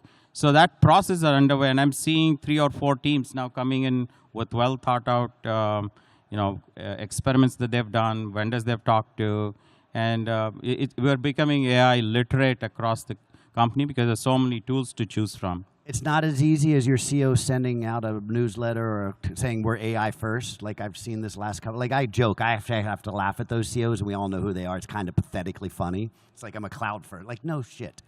So these people don't know this. I'm gonna get really personal. I talked a little bit. I'm big into psychologically safety, high performing teams. So I'd like to know what are some of the biggest mistakes CMOs make when trying to meet their CEO's expectations? Like little confessional period here. Because I know you all have this problem. I see head shaking. It's okay. This is a safe space. You can't say yes to everything. I think we're at a time, things are moving fast. It's not just AI. We're all dealing with it every day when you open up the news cycle to see what's happening today in the world. And we could be changing our direction every day, probably a couple times a day right now. And so you can't just say yes, but you have to be flexible with what's just happening in the world in general with your partnership with your CEO. But you also need to learn as you experiment with AI. And if you're transparent with your CEO, that makes it even better. Because then you say what it is you're doing, what you're trying to be bleeding edge, and then what's working for you and how is that helping with productivity or more revenue or whatever it might be that you're aiming to do with your teams. All right. Yeah, I think similarly, I would say for a CMO, it's very easy to get caught up in the hype because every day you're bombarded with so many tools that could be game changers, right? Everything is a game changer. And I think that's the worst thing a CMO can do, is just to try to latch on to some things that might seem appealing for the day. I think you have to step back, and the contextual execution decision-making is where the value of a CMO is. It's not just about what can I improve today, but what will I do today and decide today that will help the company be better tomorrow and day after and sort of mid to long term as well. And so I think having a strategic perspective that's anchored on data, on pragmatism, is the real value that CMO brings to the table. And of course, you got to pick the right tools and make those changes and iterations and so on. But trying to jump on hype wave and say, yes, your marketing team also does its latest and greatest is a very short-lived approach that I think can backfire. So that would be my one advice to others. Yeah. It's great advice. When did you tell your CEO no, Sasha? Let's just get right to the point. What's that? When do you tell your CEO no? I do that 50% of the time with most of the people, not just with the CEO. But it's not a no, right? I mean, part of it is expectation setting and management, and making sure the other person is aware of what's being asked, and likewise, the ask that we make as well. It's also empowering the teams to say no as well. Because many times the ask may not come directly to you, but to somebody else. And the higher they are in the organization, there's a tendency to say yes, and it sets them up for failure many times. So it's a coaching that I try to get across the organization in terms of the art of saying no, and I also practice it myself. And I think people appreciate it. For us, our CEO, when he came on, introduced himself, he talked about this notion of brutal honesty. And I think that's a very refreshing way to think about things, because we're both there to make something successful. And if you're not true to each other and you shadow dance, then the outcome's not likely to be what we both imagine it to be. So we should, as we grow as leaders, be very comfortable in saying no, but qualify and see what else can you do to convert that into a yes. That's really good. So we have about 7 or 8 minutes, so we're gonna have one last question, then open up to the floor again. I'm a very metrics-driven, numbers, because if you can't measure it, why do it and see it? And usually numbers don't lie. You could have dirty data.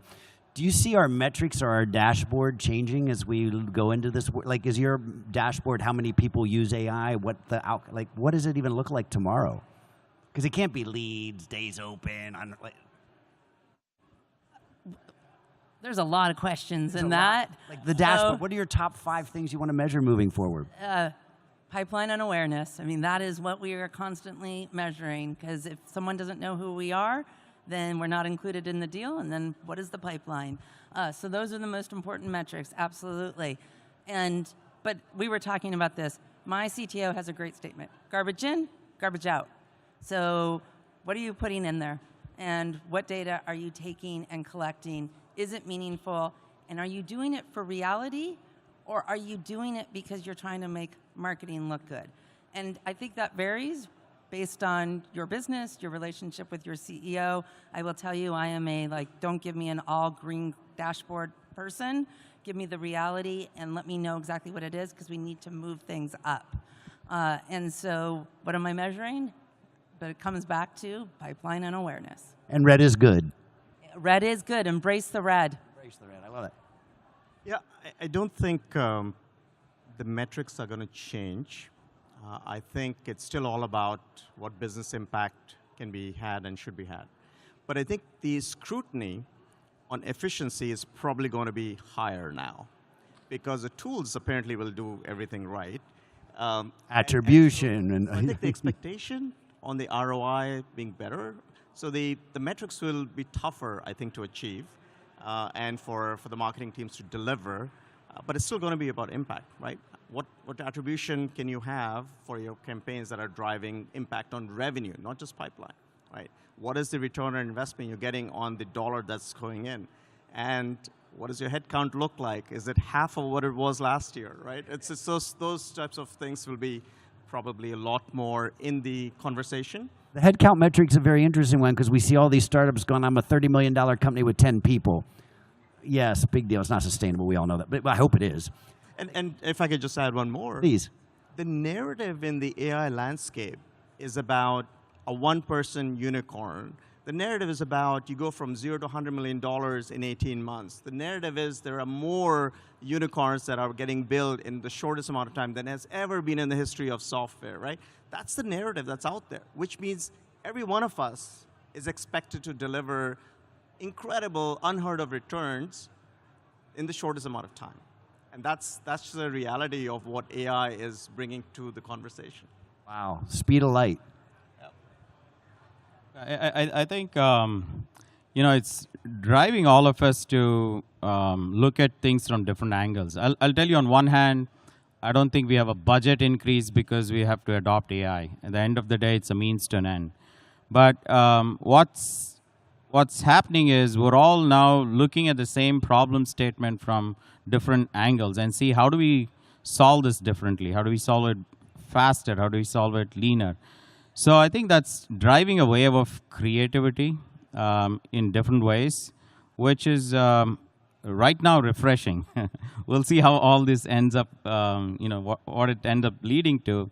Because you'll have, today you have humans for AI, then you have AI for AI, then you have AI for humans. So each of these are sort of different waves. So we'll see where we end up landing in the next few years. Definitely an interesting time ahead. Go ahead. Bobby, I just want to add on, there's another metric here, which is employee happiness. So happiness means more successful everything.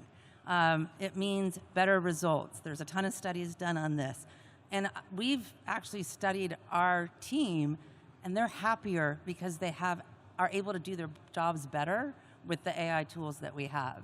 And so that's a soft skills type of thing, but that is really important. I have a happier team because of what we offer. Who doesn't want help with their job? Raise your hand. Point and case made. Adopt the best tools to help you survive and thrive, right? All right, let's go back to the audience for questions. I see him queuing up here. Come on, your name, please, who you're with, and fire away. So much. Thanks, everybody. So my name is Beth. I'm from Hiring Branch. So imagine you're starting from scratch, and I want to, in 3 months' time from now, I'd like to be up and running in all the ways in B2B enterprise marketing. What would be a blueprint? So step 1, 2, 3, where do we start? It is a little hard to hear you. Oh, I'm sorry. Is this better? Yes. Okay, great. Thank you. So if I'm starting from scratch, and let's say I give myself 3 months to get up and running with AI in our marketing team for B2B enterprise, motions, where could I start? What would that blueprint look like? Laura has a master class starting Saturdays at 2. Really? I'm happy to tell you about some places to look that can absolutely help you. There's some really great people out there to follow on what's doing this, so happy to have that conversation. There's people like Lisa Adams out there. There's Natalie Lambert out there. There are some great sources on LinkedIn where you can just go and follow them. So I'd say start there, but you have to pick something. You have to, and content's the easiest place to start. If you're a marketer and you have not invested in AI to help with your content, then you are behind. So I would say that that's step one. But I like the idea that you have to, go ahead. I would echo that exactly. Content is the right place. If it's a step one, you're wondering where to start. And there are many pieces within content, whether it's repurposing content, whether it is reformatting it, whether it is doing videos better or short form video, whatever it might be. That's the safest place to try it out. Yeah. Research and content, yeah. Awesome. Yeah.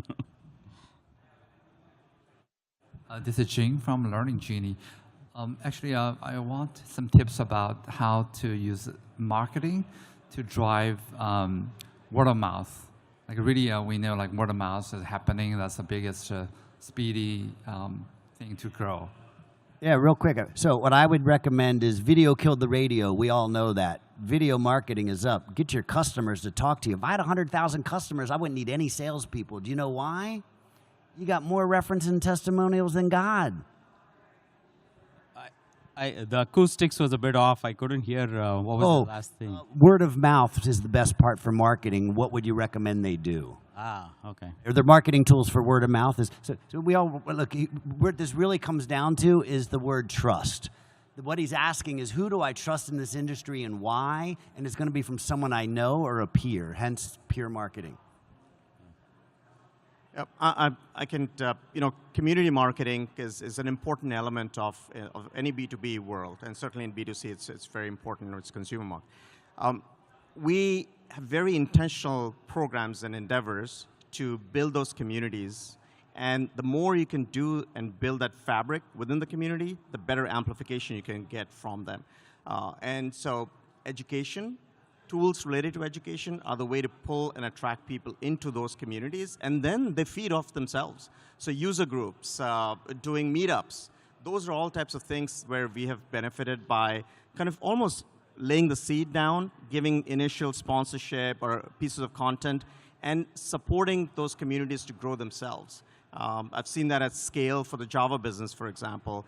360 user groups around the world. And it took many years to get there, but once you have those user groups popular around the world, it's almost like they are self-germinating and growing because they enjoy from the peer engagement, and at that point, your value proposition is self-growing, right? You don't have to feed it anymore. So yeah, I think it's a very intentional set of activities that you've embarked on.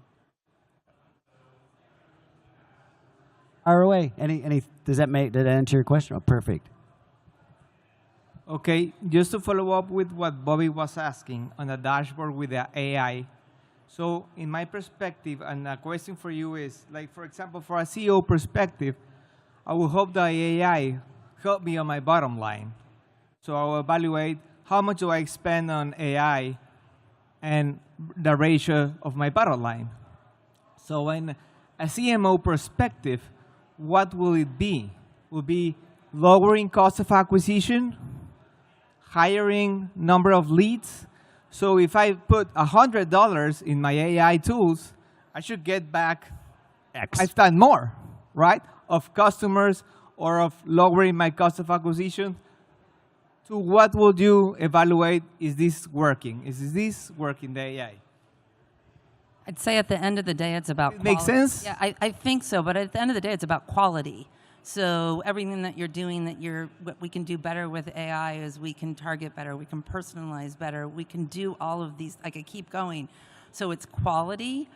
Depending on what your business model is, whether it's swipe or credit card seller, it's going to vary. But there is a quality aspect here that is expected of me with the investments that I am making, and that is the best conversation I can have with my CEO, because then I'm making more money. I just want to be respectful of the next group coming up. If you're here, we can get off stage. Otherwise, we're going to keep taking questions. Are you here? All right, so we're going to wrap it up then. We have 2 minutes for 2 more quick questions. Ladies, fire away, and then we're going to give the panel up. Hi, I'm Annette, founder of Omdel AI. We automate B2B content marketing for SMB, mid-market, enterprise companies. My question is, you talked about using AI to improve efficiency of your team. Do you guys have like a standard framework that you use to measure? On my end, I measure performance of our content outputs based on how long it takes, which is minutes versus weeks or months. But I'm curious if there's like a standard framework that you guys use to measure that data. Yeah, I'm not familiar with any standard framework, but I think there is almost 2 levels of measurement you can have. One is a micro, almost a work stream level. So what pieces of content, how much can I do now with the same number of heads, for example, would be a simple one. But at the end of the day, what matters is the impact you're able to make on the business, right? Is the return on my investment overall looking better in a 6-month, 12-month window? Am I able to do a lot more campaigns than I was able to do earlier? As a result of that, the volume of deals that are coming into the flow and is my pipeline getting better faster, is the velocity increasing? So those are the top level things, or you could measure at a micro level. I'll just do a quick add to that, because for us, in addition to the cost metric, time is another metric when you look at efficiency. If you're able to, relative to yourself, do something half the time versus where you were before, that's a cost multiplier as well. But we're starting to look into that. Last question, we'll make it quick just to be respectful, and then we'll be around afterwards. And by the way, you can hit me up, look me on LinkedIn. We have a newsletter. I'm actually going to see if I can interview the 3. You had a lot of great questions. If you send them to me, maybe in 4 weeks we have a live webinar where you can get a deep dive. Okay, great. Thanks, Bobby. Hi, my name's Cindy Anders. I'm CEO of Rethink Consulting. We are an AI strategy company, startup. We also advise clients on growth strategy, go-to-market, as well as AI strategy. And typically we work ICPs like a startup, medium-sized company. We help them go to market.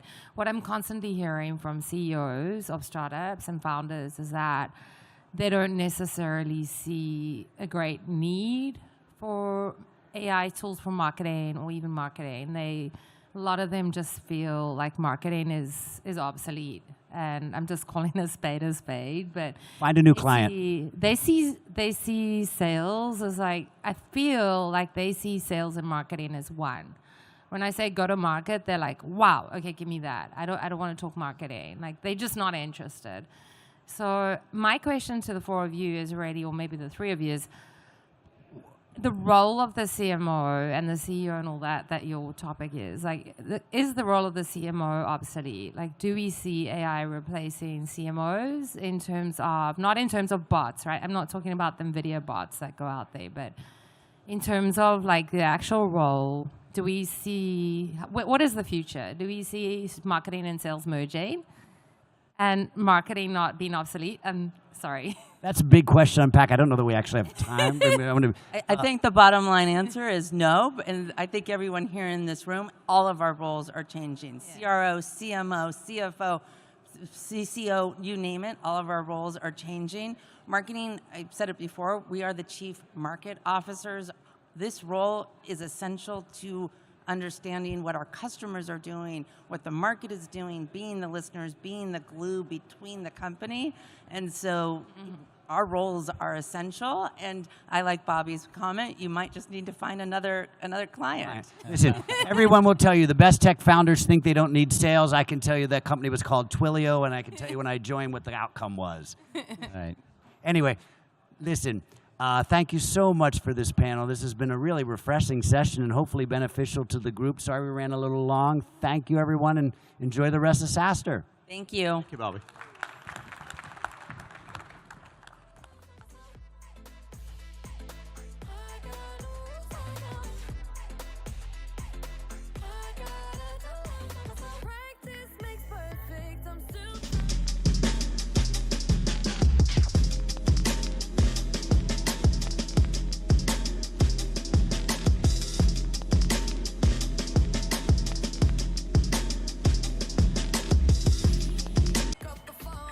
Cool. Hello, everyone. We will introduce ourselves. Let's see if this works. Cool. Hello, everyone. Yep. Thanks for coming.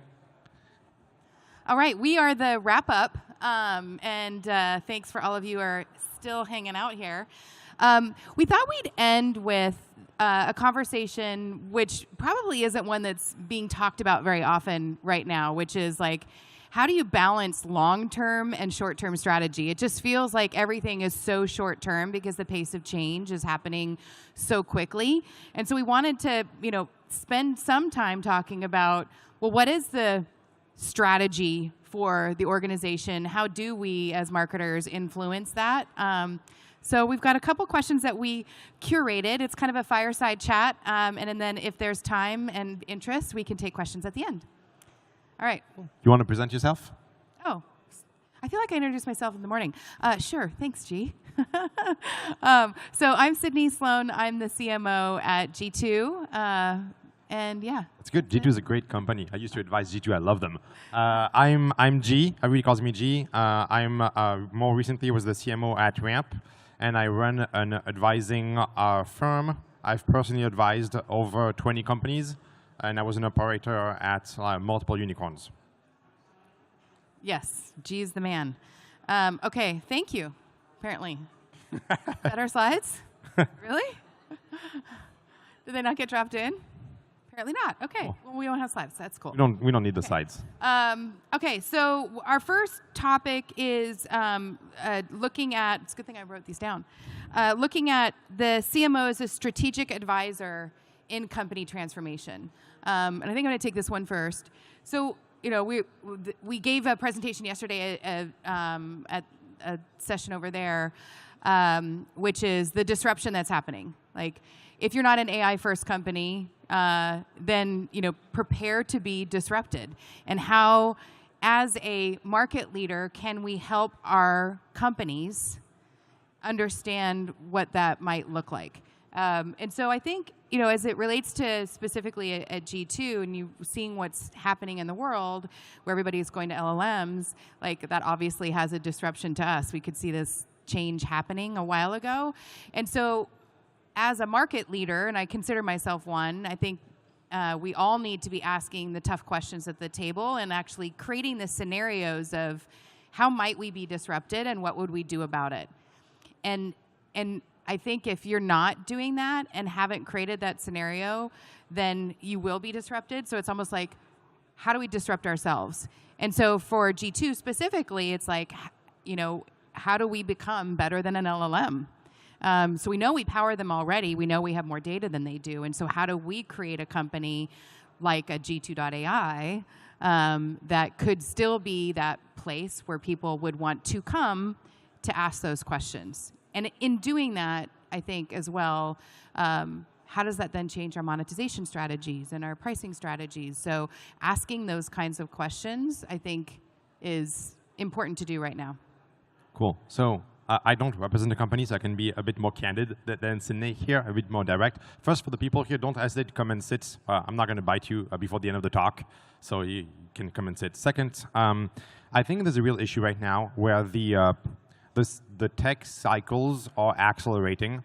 We're moving from like about 2-year-long cycles, like 10 years ago, to about quarterly cycles now. Okay, and that puts pressure on us as CMOs, like real pressure, because the decisions we're making, they're just hard for us to make good bets. It's really hard, and we're starting to be wrong more often than not because the cycles are going much faster and faster. I'll give you an example. Like, how do you construct an organization with like content people or growth engineers if there's a platform in 2 months that disrupts that and makes it like irrelevant, okay? And so the advice we give to the CEOs, it's really hard to be opinionated and be right in this environment, okay? And that's not only impacting our team, our marketing team, it's impacting our company, our product, okay? Your product is at risk of being like disrupted, really, like what Sydney was saying, like there's a risk, and we got to tell the CEOs about that risk, who's buying is changing, how they're buying is changing. And if we don't react to that, our marketing is dead and we're fired. So that was the candid part. Or the company is no longer there, I think is the other piece. So to wrap up that that area of thought, like how do we balance the long-term strategy while being disrupted in the short term? I think too, like resetting and casting the vision for what the company wants to be. And so it's not saying how we're going to get there, but do we also need to recast the company's vision? And so I don't know if you're having any... The team. Yeah. Recast the company's vision. It means the ICP. It means the PMM, like the messaging, who we sell to, and how do we sell, and the team. Yep. So you got to recast the whole thing. Yeah. And I think it's a more profound change than what I've observed over the past 10 years, 15 years, right? We always had cycles, but this cycle, for real, is disruptive. It's disrupting us, and we need to be on the forefront. We need to be the disruptors if we don't want to be disrupted. Yeah. So G and I are in a CMO club. We kind of curated an AI club. We just wanted to come and be like, who's doing what and how are you doing it? So I'm going to flip the script just for a second, because when we're talking about staffing, when we're talking about like designing our org structures, I think one of the interesting things that that you had done at Ramp is actually not fire all the SDRs. And so I'm curious, like for the audience, because we've definitely heard that throughout this week and continuous, like why was it that you believed that it was still valuable to have people doing that job? Yeah, so I mean, I need to, I don't know if you can say that in English, I need to eat my hat. I need to go back on like some of my predictions from the past. I've been a strong believer that humans are less and less necessary in the marketing organizations, and that my conviction from last year was that the SD team, the SD role, was going away. With all of those like SD agent platforms that are out there that are pitching, right, they were not ready. I had the conviction, transparently, that they were going to be ready this time around. And I was wrong. I was absolutely wrong, because they're not. And if you look at Ramp, there's 90 sales dev, right, salespeople doing outbound email in New York at New York rates, right, in a hybrid workflow. And what's interesting is that we're seeing hybrid workflows be, I'd say, the solution, the short-term solution. So maybe we can cover like the short-term, mid-term, long-term. Short-term, we are seeing ways to like make our current channels work, outbound content, okay, by using AI in a hybrid environment. So we're using like platforms like AirOps. We're using things like Ample Market, where there's like 90% of AI and 10% of humanness to create, let's say, this feeling of reciprocity, this quality level, right? And that is what's necessary, and that's how it works at Ramp. So there's 90 SDRs working in a hybrid workflow that is mostly automated, but they are at the seed at the beginning. They pick, let's say, the micro audiences, and they quality control at the end. And for us, and I was also just talking with the CRO over at 6 Sense, it's like what you can use agents for and like what they're good at, but they, and I've seen some that make phone calls, but it's a static call. So I think that level of personalization and actually talking to a human, and drives me crazy, I always get on my soapbox on this one too, is like, and have them leave voicemails. Like, have them leave voicemails so they actually know that a real person is on the other end of the line. So just to go back to at the strategic level, when we have the conversation with the CEO, I think it's really important for all of us to convey the information that some of the channels are at risk, maybe are dying, under the current approach. Okay, so if we, like, I'm a big believer in outbound. I've like 50% of Ramp's pipeline is outbound, 50% plus. We're talking about a company that does like 600 million in ARR. That's a lot of outbound, okay? Yet, I'm a believer that this channel is like dying, okay? Absolutely, we are actively killing that channel.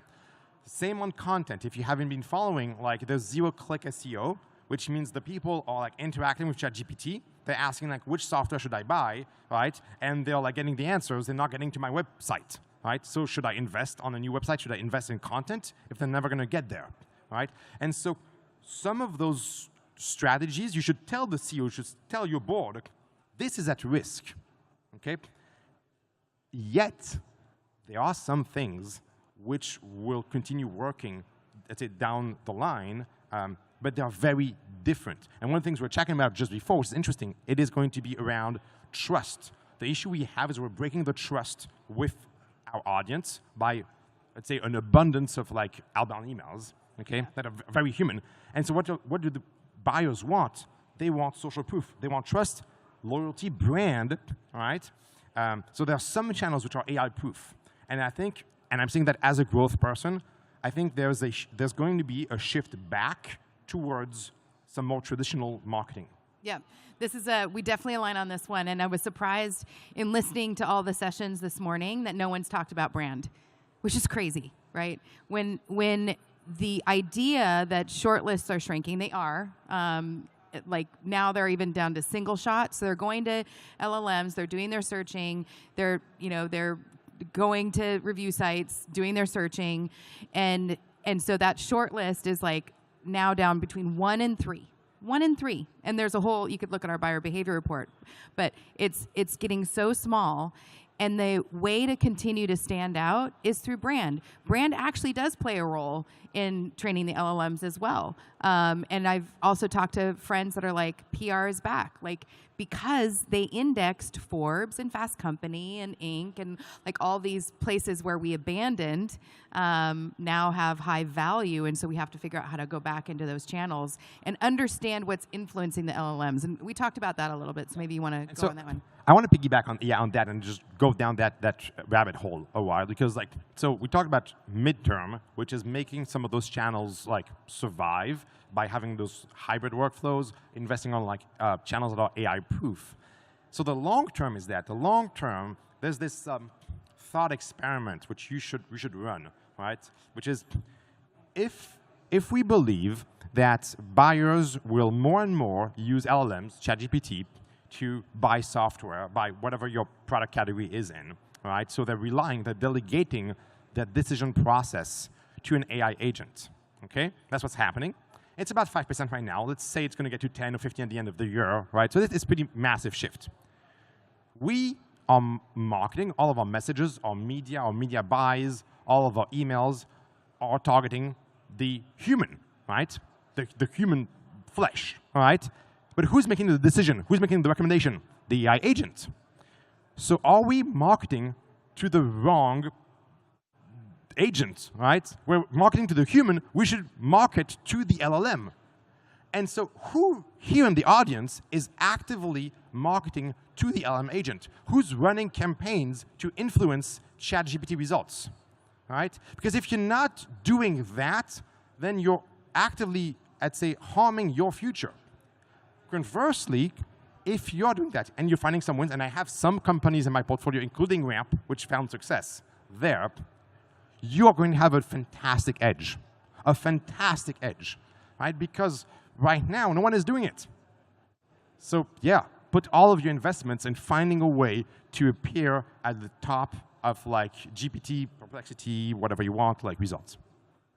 I always learn something from G every time he talks. And so imagine that. So now that we've started already building our personas and gems or wherever profiles, like now we add a persona called the agent. Yeah, 100%. We got to care about the agent. And those agents, there's multiple agents, they're used in different ways, right? The GPT, like deep research, is different persona than GPT-3, than Perplexity. They react in different ways, right? And we have different humans trusting those AIs in different ways, right? And so that means there's user research that needs to be done there. There's startups you can use. Like I used to do, like on SEO, we used to use SEMrush. Right. Now you can use Profound, right, on those things. So like we've got to adapt really quickly. That shift is happening. It's happening right now under our feet. Yep. So if you don't yet know of this new category that's shaping, some people were calling it AIO. We believe it should be called GEO, Generative Engine Optimization. And so Profound is one. There's a GEO. Profound is one, but you can look up, there's about 7 players that we found so far. So like, this is bleeding edge stuff. Yeah. The cool thing about those tools is that they are monitoring across all of the different LLMs to see how your brand is showing up, so you can see that and then make adjustments accordingly. And we use it internally to also make sure that G2 is influencing all those. That's why we know for every category, like how we're performing, and we're adjusting our content strategy to continue to optimize for those different engines as they. And so that's the talk, right? That is the long term. Like our job as CMOs is to inform, advise the company, the board, on like being on the forefront of that because it is coming to us, and all the while handling the short term, making sure the channels still work because it's still just 5% right now, right? So yes, I mean, our SEO needs to continue working, our outbound needs to continue working for the next 6 months, for the next 9 months, right? But that's the reality. Okay, so here's the long term, I believe. And we were talking about like how do we think about redesigning the go-to-market workflows. We've picked a little bit on like SDRs, yes or no. We've definitely talked about different personas and creating this new persona. But when you think long-term org design, looking at, there's an emerging role of a go-to-market engineer that I think is going to become an absolute key role in every single team. And there's another piece of this that I think we need to pay attention to. So again, yesterday I was talking and sharing about the role, the different folks involved in the purchasing decision. And number one is still departmental, but number two is IT. And the reason this is happening is because IT is taking back control on any applications that are have underlying AI capabilities because they want to standardize on the models. So they're not including risk. So think of it the same way that they had compliance controls and are doing that with AI, underlying AI technology. So if you're thinking about that, and that IT is now playing a new role. How many people remember before SaaS? Before SaaStr, right? Okay. I'm old. IT, right? We're talking 2010.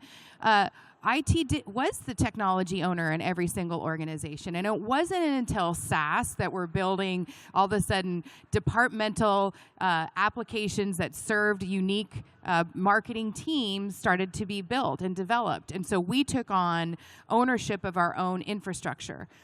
If we don't figure out how to do that now in partnership with IT is going to take control back. So I'm advising that you need to think about your RevOps teams, your revenue operations teams, what their role is, how to go back and partner with IT to co-create the policies and processes that are going to be powering your companies so they still allow the go-to-market teams to own their own tech. Because if not, it's going to come to a screeching halt. Sorry for the tech people in the room, but yeah, here. I'm old enough. I might not look. I remember when I was selling like software boxes at Apple in the early 2000s. So like with CDs inside. I remember designing boxes for Adobe. It was great. Another era. But yeah, I think just to piggyback on what Sine said on the GTM engineers, I think you need to actively change your hiring pipeline now because we don't know what's coming next, which means we can't have specialists like we had before. Like I can't go on and say, hey, I need like 3, 4, 5 content people. Okay, so that's my intro. What I need, and that's in all of my hiring, I'd say JDs right now, and all of my cases, is I need every marketer on my team to be able to build a AI workflow. If they can't build an AI workflow, which means augment themselves, I continue looking. I obviously have the wrong person in 2025. Okay, and that has to be part of your case. There's no exceptions. Okay, at Ramp, for example, the co-founder Karim made it a requirement in all functions of the company. Okay, so I think that's real, right? And so when I'm hiring right now, I'm hiring for GTM engineers. What it means, I'm hiring for people who have like good taste in marketing. They understand that.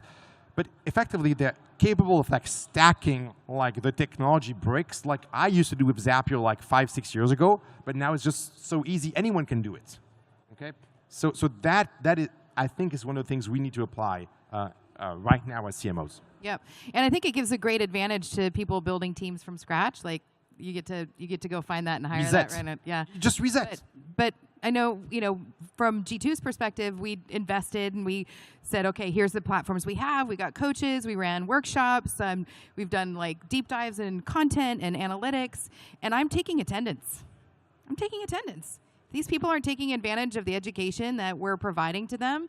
They're not going to have an opportunity to stay. And so you can start to see that in the same way that you see your high performers and starting to peak up and people that don't. And unfortunately, they had the opportunity that they didn't take advantage of. And so, yeah. This is the time I can do a shameless plug, because you talked about giving advice, and like we talked about hiring and whatnot. And like I run an advisory firm. So like that's what we do. We advise CEOs and CMOs. We help them in like high growth companies, right? And honestly, this is a great time for us because everybody's stressed. Everybody's like looking out. So like, what are the answers to like this AI shift, all right? And we are seeing companies, and we're helping companies go through this transition because they need smaller teams. That's the reality. As marketers, we need smaller teams, okay? And if you do not actually know how to do it, or if your CEO doesn't know how to do it, like you need to pattern match. Okay, through an advisor, through a mentor, through like a AI group. Okay, you need to pattern match. I think that's important because with the cycles accelerating technology, it means that the choices you're making are more likely to fail. Okay, because you're going to pick a technology stack, and that stack might not be the right one 3 months from now. The problem is that the success rate is not going up, and so more and more, what you're going to do, you're going to make a choice. You're going to fail. You're going to do 2 or 3 choices, and that's not going to be great. And so you need to be able to look into other companies, peek into what they're doing, their successes, and apply that more than ever before. So do that through groups. Do that through like talk to us. It's an advisor, find friends, whatever you want. But you need to de-risk. Your choices need to be de-risked, absolutely. Okay? There's no way you can be, I'd say, have more luck than the top VCs. And like I know the top VC's performance, John here knows top VC's performance, and it still hovers at what, like 10, 15%, right? So you're wrong like 9 times out of 10 when you are like doing all the due diligence on tech stack. And as marketers, you don't do that due diligence, okay? And you can't afford to be wrong 9 times out of 10. So you need to de-risk. The last topic that we had kind of was touched on a little bit, but let's just do our take on it. And then I don't know if there's a clock. I don't see the clock. So I'm not sure if we're over time or not. We're good. So we're talking about trust as a long-term strategic bet. Yes. That's the last topic. Okay. So. You want to take that? For it. You're up first. Yeah. So on trust, like I think we can just go back to what I was saying on like outbound. And I think it's important to understand like what we broke. Okay. Why is trust going away? Okay. So I think when you think about marketing from at the fundamental level, like what is marketing? All right, and so the pessimist view on that, right? And I'm half French, so I can take that view, right?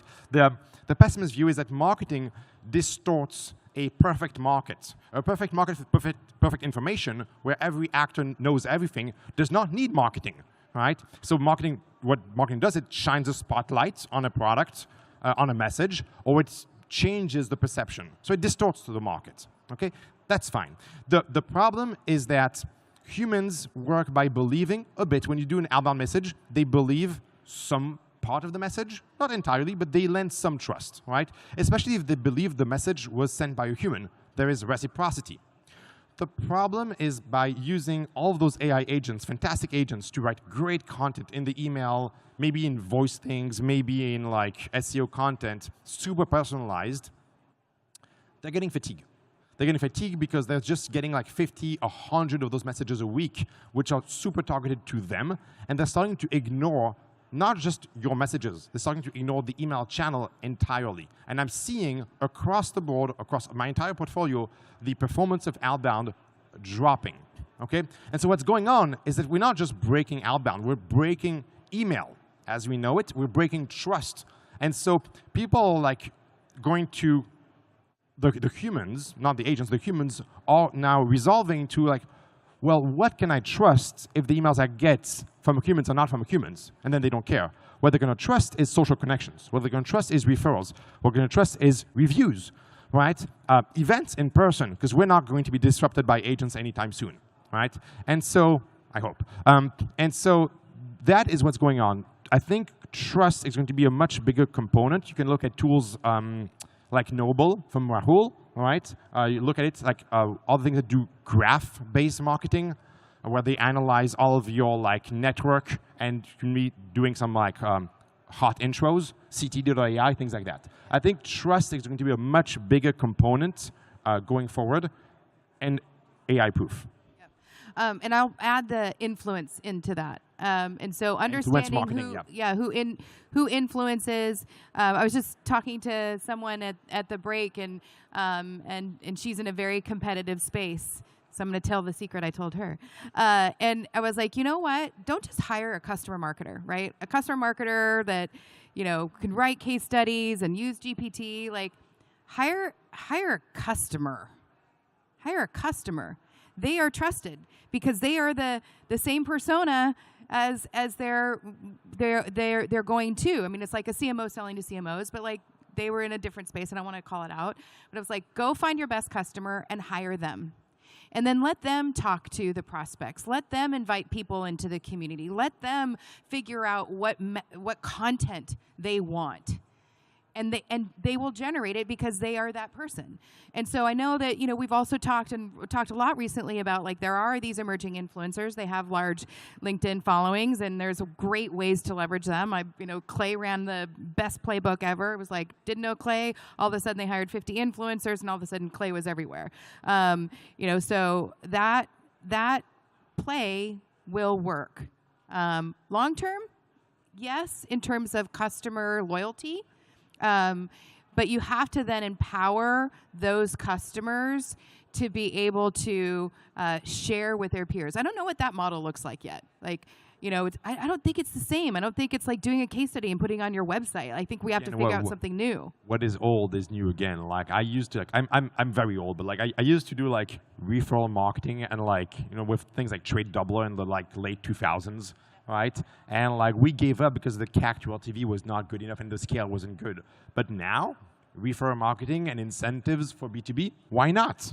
That's what I advise founders. I'm like, how much does it cost to run a meeting? Like, what is your current cost for inbound to book a meeting? That's how much you pay a customer for a meeting. Exactly. That's it. If it's $100, give them $100. If it's $1,000, give them $1,000. And by the way, I will guarantee that opportunity closes at a higher rate than non-referred. Yeah, for sure. Absolutely. Cool. I think we got time for some questions. Before we do that, I can do an apology for all of those who are sad that the email channel is breaking.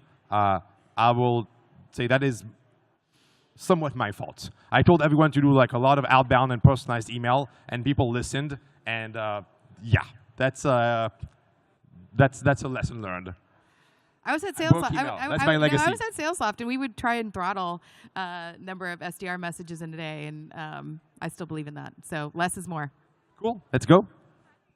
Hello again. Okay, it's hard to hear you, so you almost like would be. Oh my gosh! How about now? Okay. I'm too short. There we go. Hello again. So two-parter question. One is, so we have significant organic traffic, and I'm seeing already 10% of our organic traffic coming from ChatGPT and Perplexity. And what's working for us, what we're seeing is it's everything that works for PR. So anything that has reliable sources, statistics, those kind of listicle pieces seem to be working. We actually had a demo yesterday who found us through ChatGPT. So we're so excited to start ranking.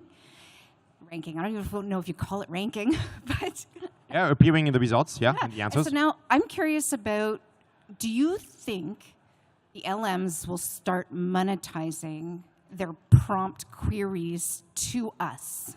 100%. Yep. This like, let's look at it. Let's look at the financials here. Google's, I'm speaking under control of like the VCs here. Like Google's revenue is like 90% ads from search, more or less, give or take. Okay, cool. And like LLM is like a loss leader. So like they can't go from 5% of the internet like queries to 100% with the current financial structure. It doesn't work. Okay, so they're gonna have to like monetize. There's only a couple ways. It's either like ads in the results. Okay, there's a more aggressive take. They could take a cut of like whatever spend goes through that query, like an App Store model. That is very possible.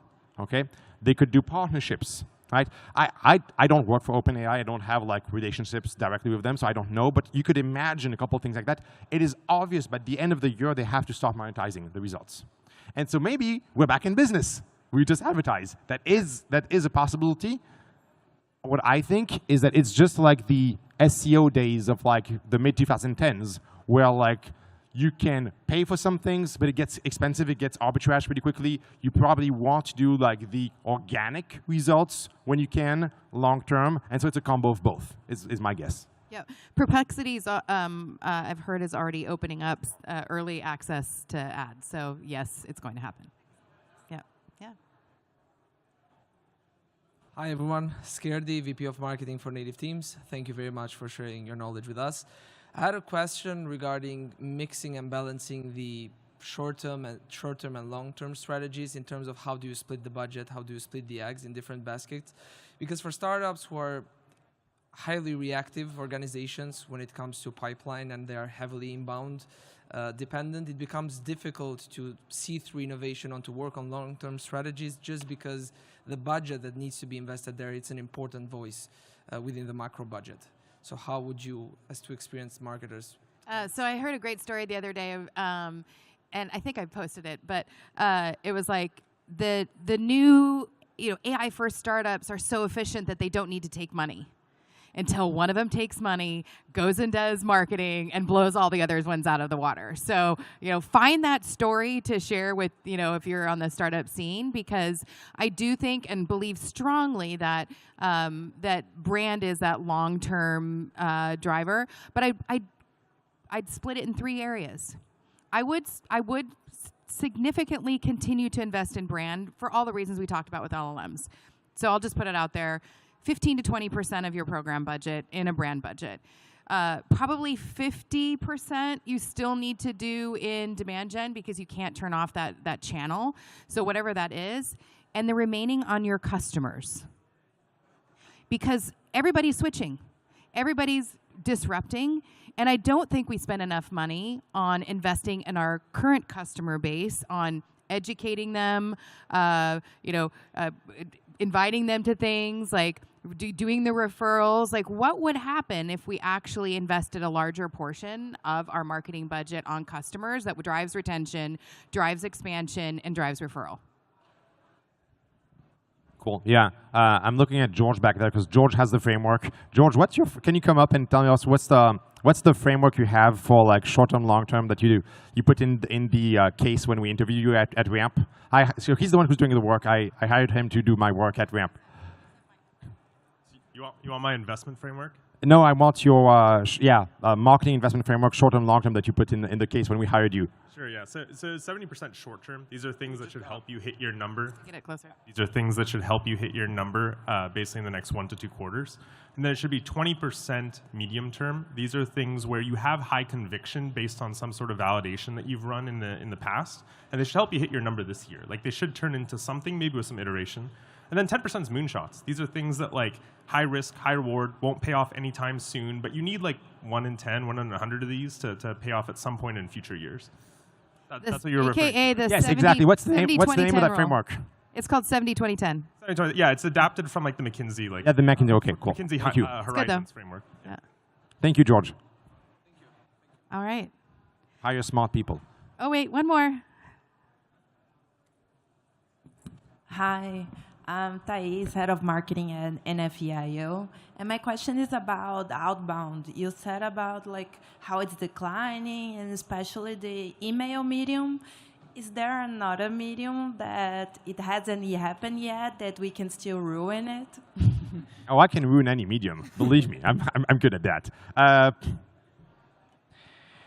mean, I think outbound is still working, and I have like good investments in outbound companies, which I believe in, because I think when I project the future into today, right? And so like when I say it's dying, like it will be dead for like the common SaaS business like a year from now. It's still going to work in some niche. It's still going to work. There's a lot of use cases where it is going to work, okay?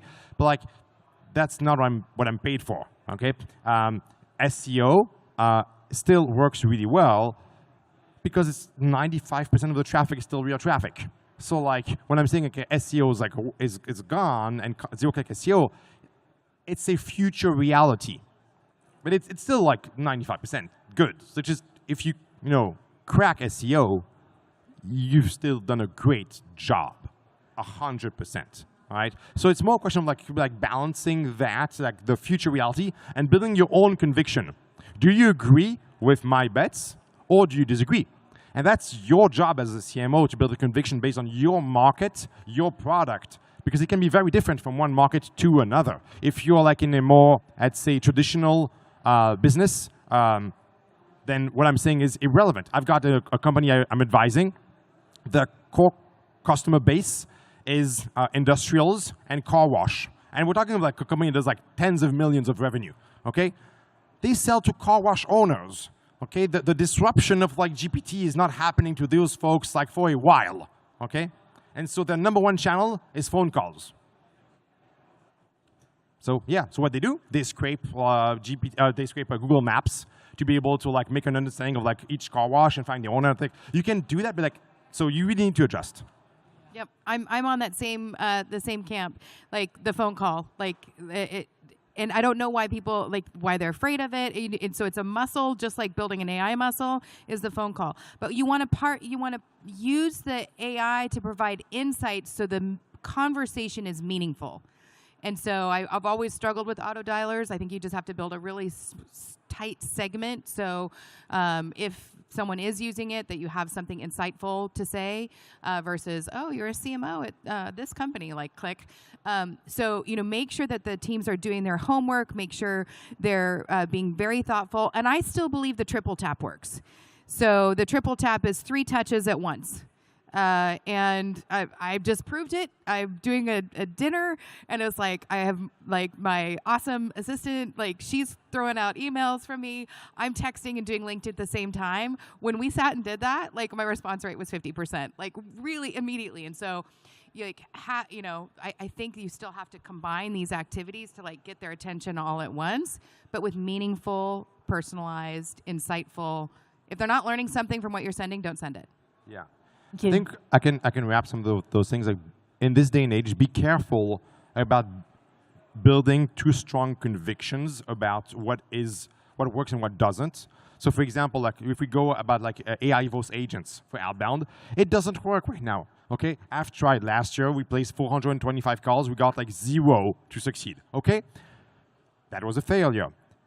Does it mean that is a conviction I should hold for the next 5 years? Absolutely not. I should be trying every 6 months a new vendor, just to like stay on my toes and make sure, like, because the day it works, the day it becomes legal, good enough, and I find a use case, then there's a fantastic like edge. There's a CAC to LTV that's happening, and so I think you got to revisit aggressively all of those things, and you got to look at the vendors here. Go check G2. Go talk to the vendors. Like there's folks who are doing some fantastic stuff, and sure you can laugh because the AI agent video it's not great. It doesn't look human, but it's improving, and the rate of improvement is real. Okay, so look at Descript. Go see my friends at Descript over there. Check out their like sales agent and just take note and like revisit that every 6 months. Yep. Okay, so I think we're gonna end on that one. Okay, awesome. Thank you all. Thank you so much. I think we might be wrapping it up for everybody. So thanks everybody for the session. Spending the day with us.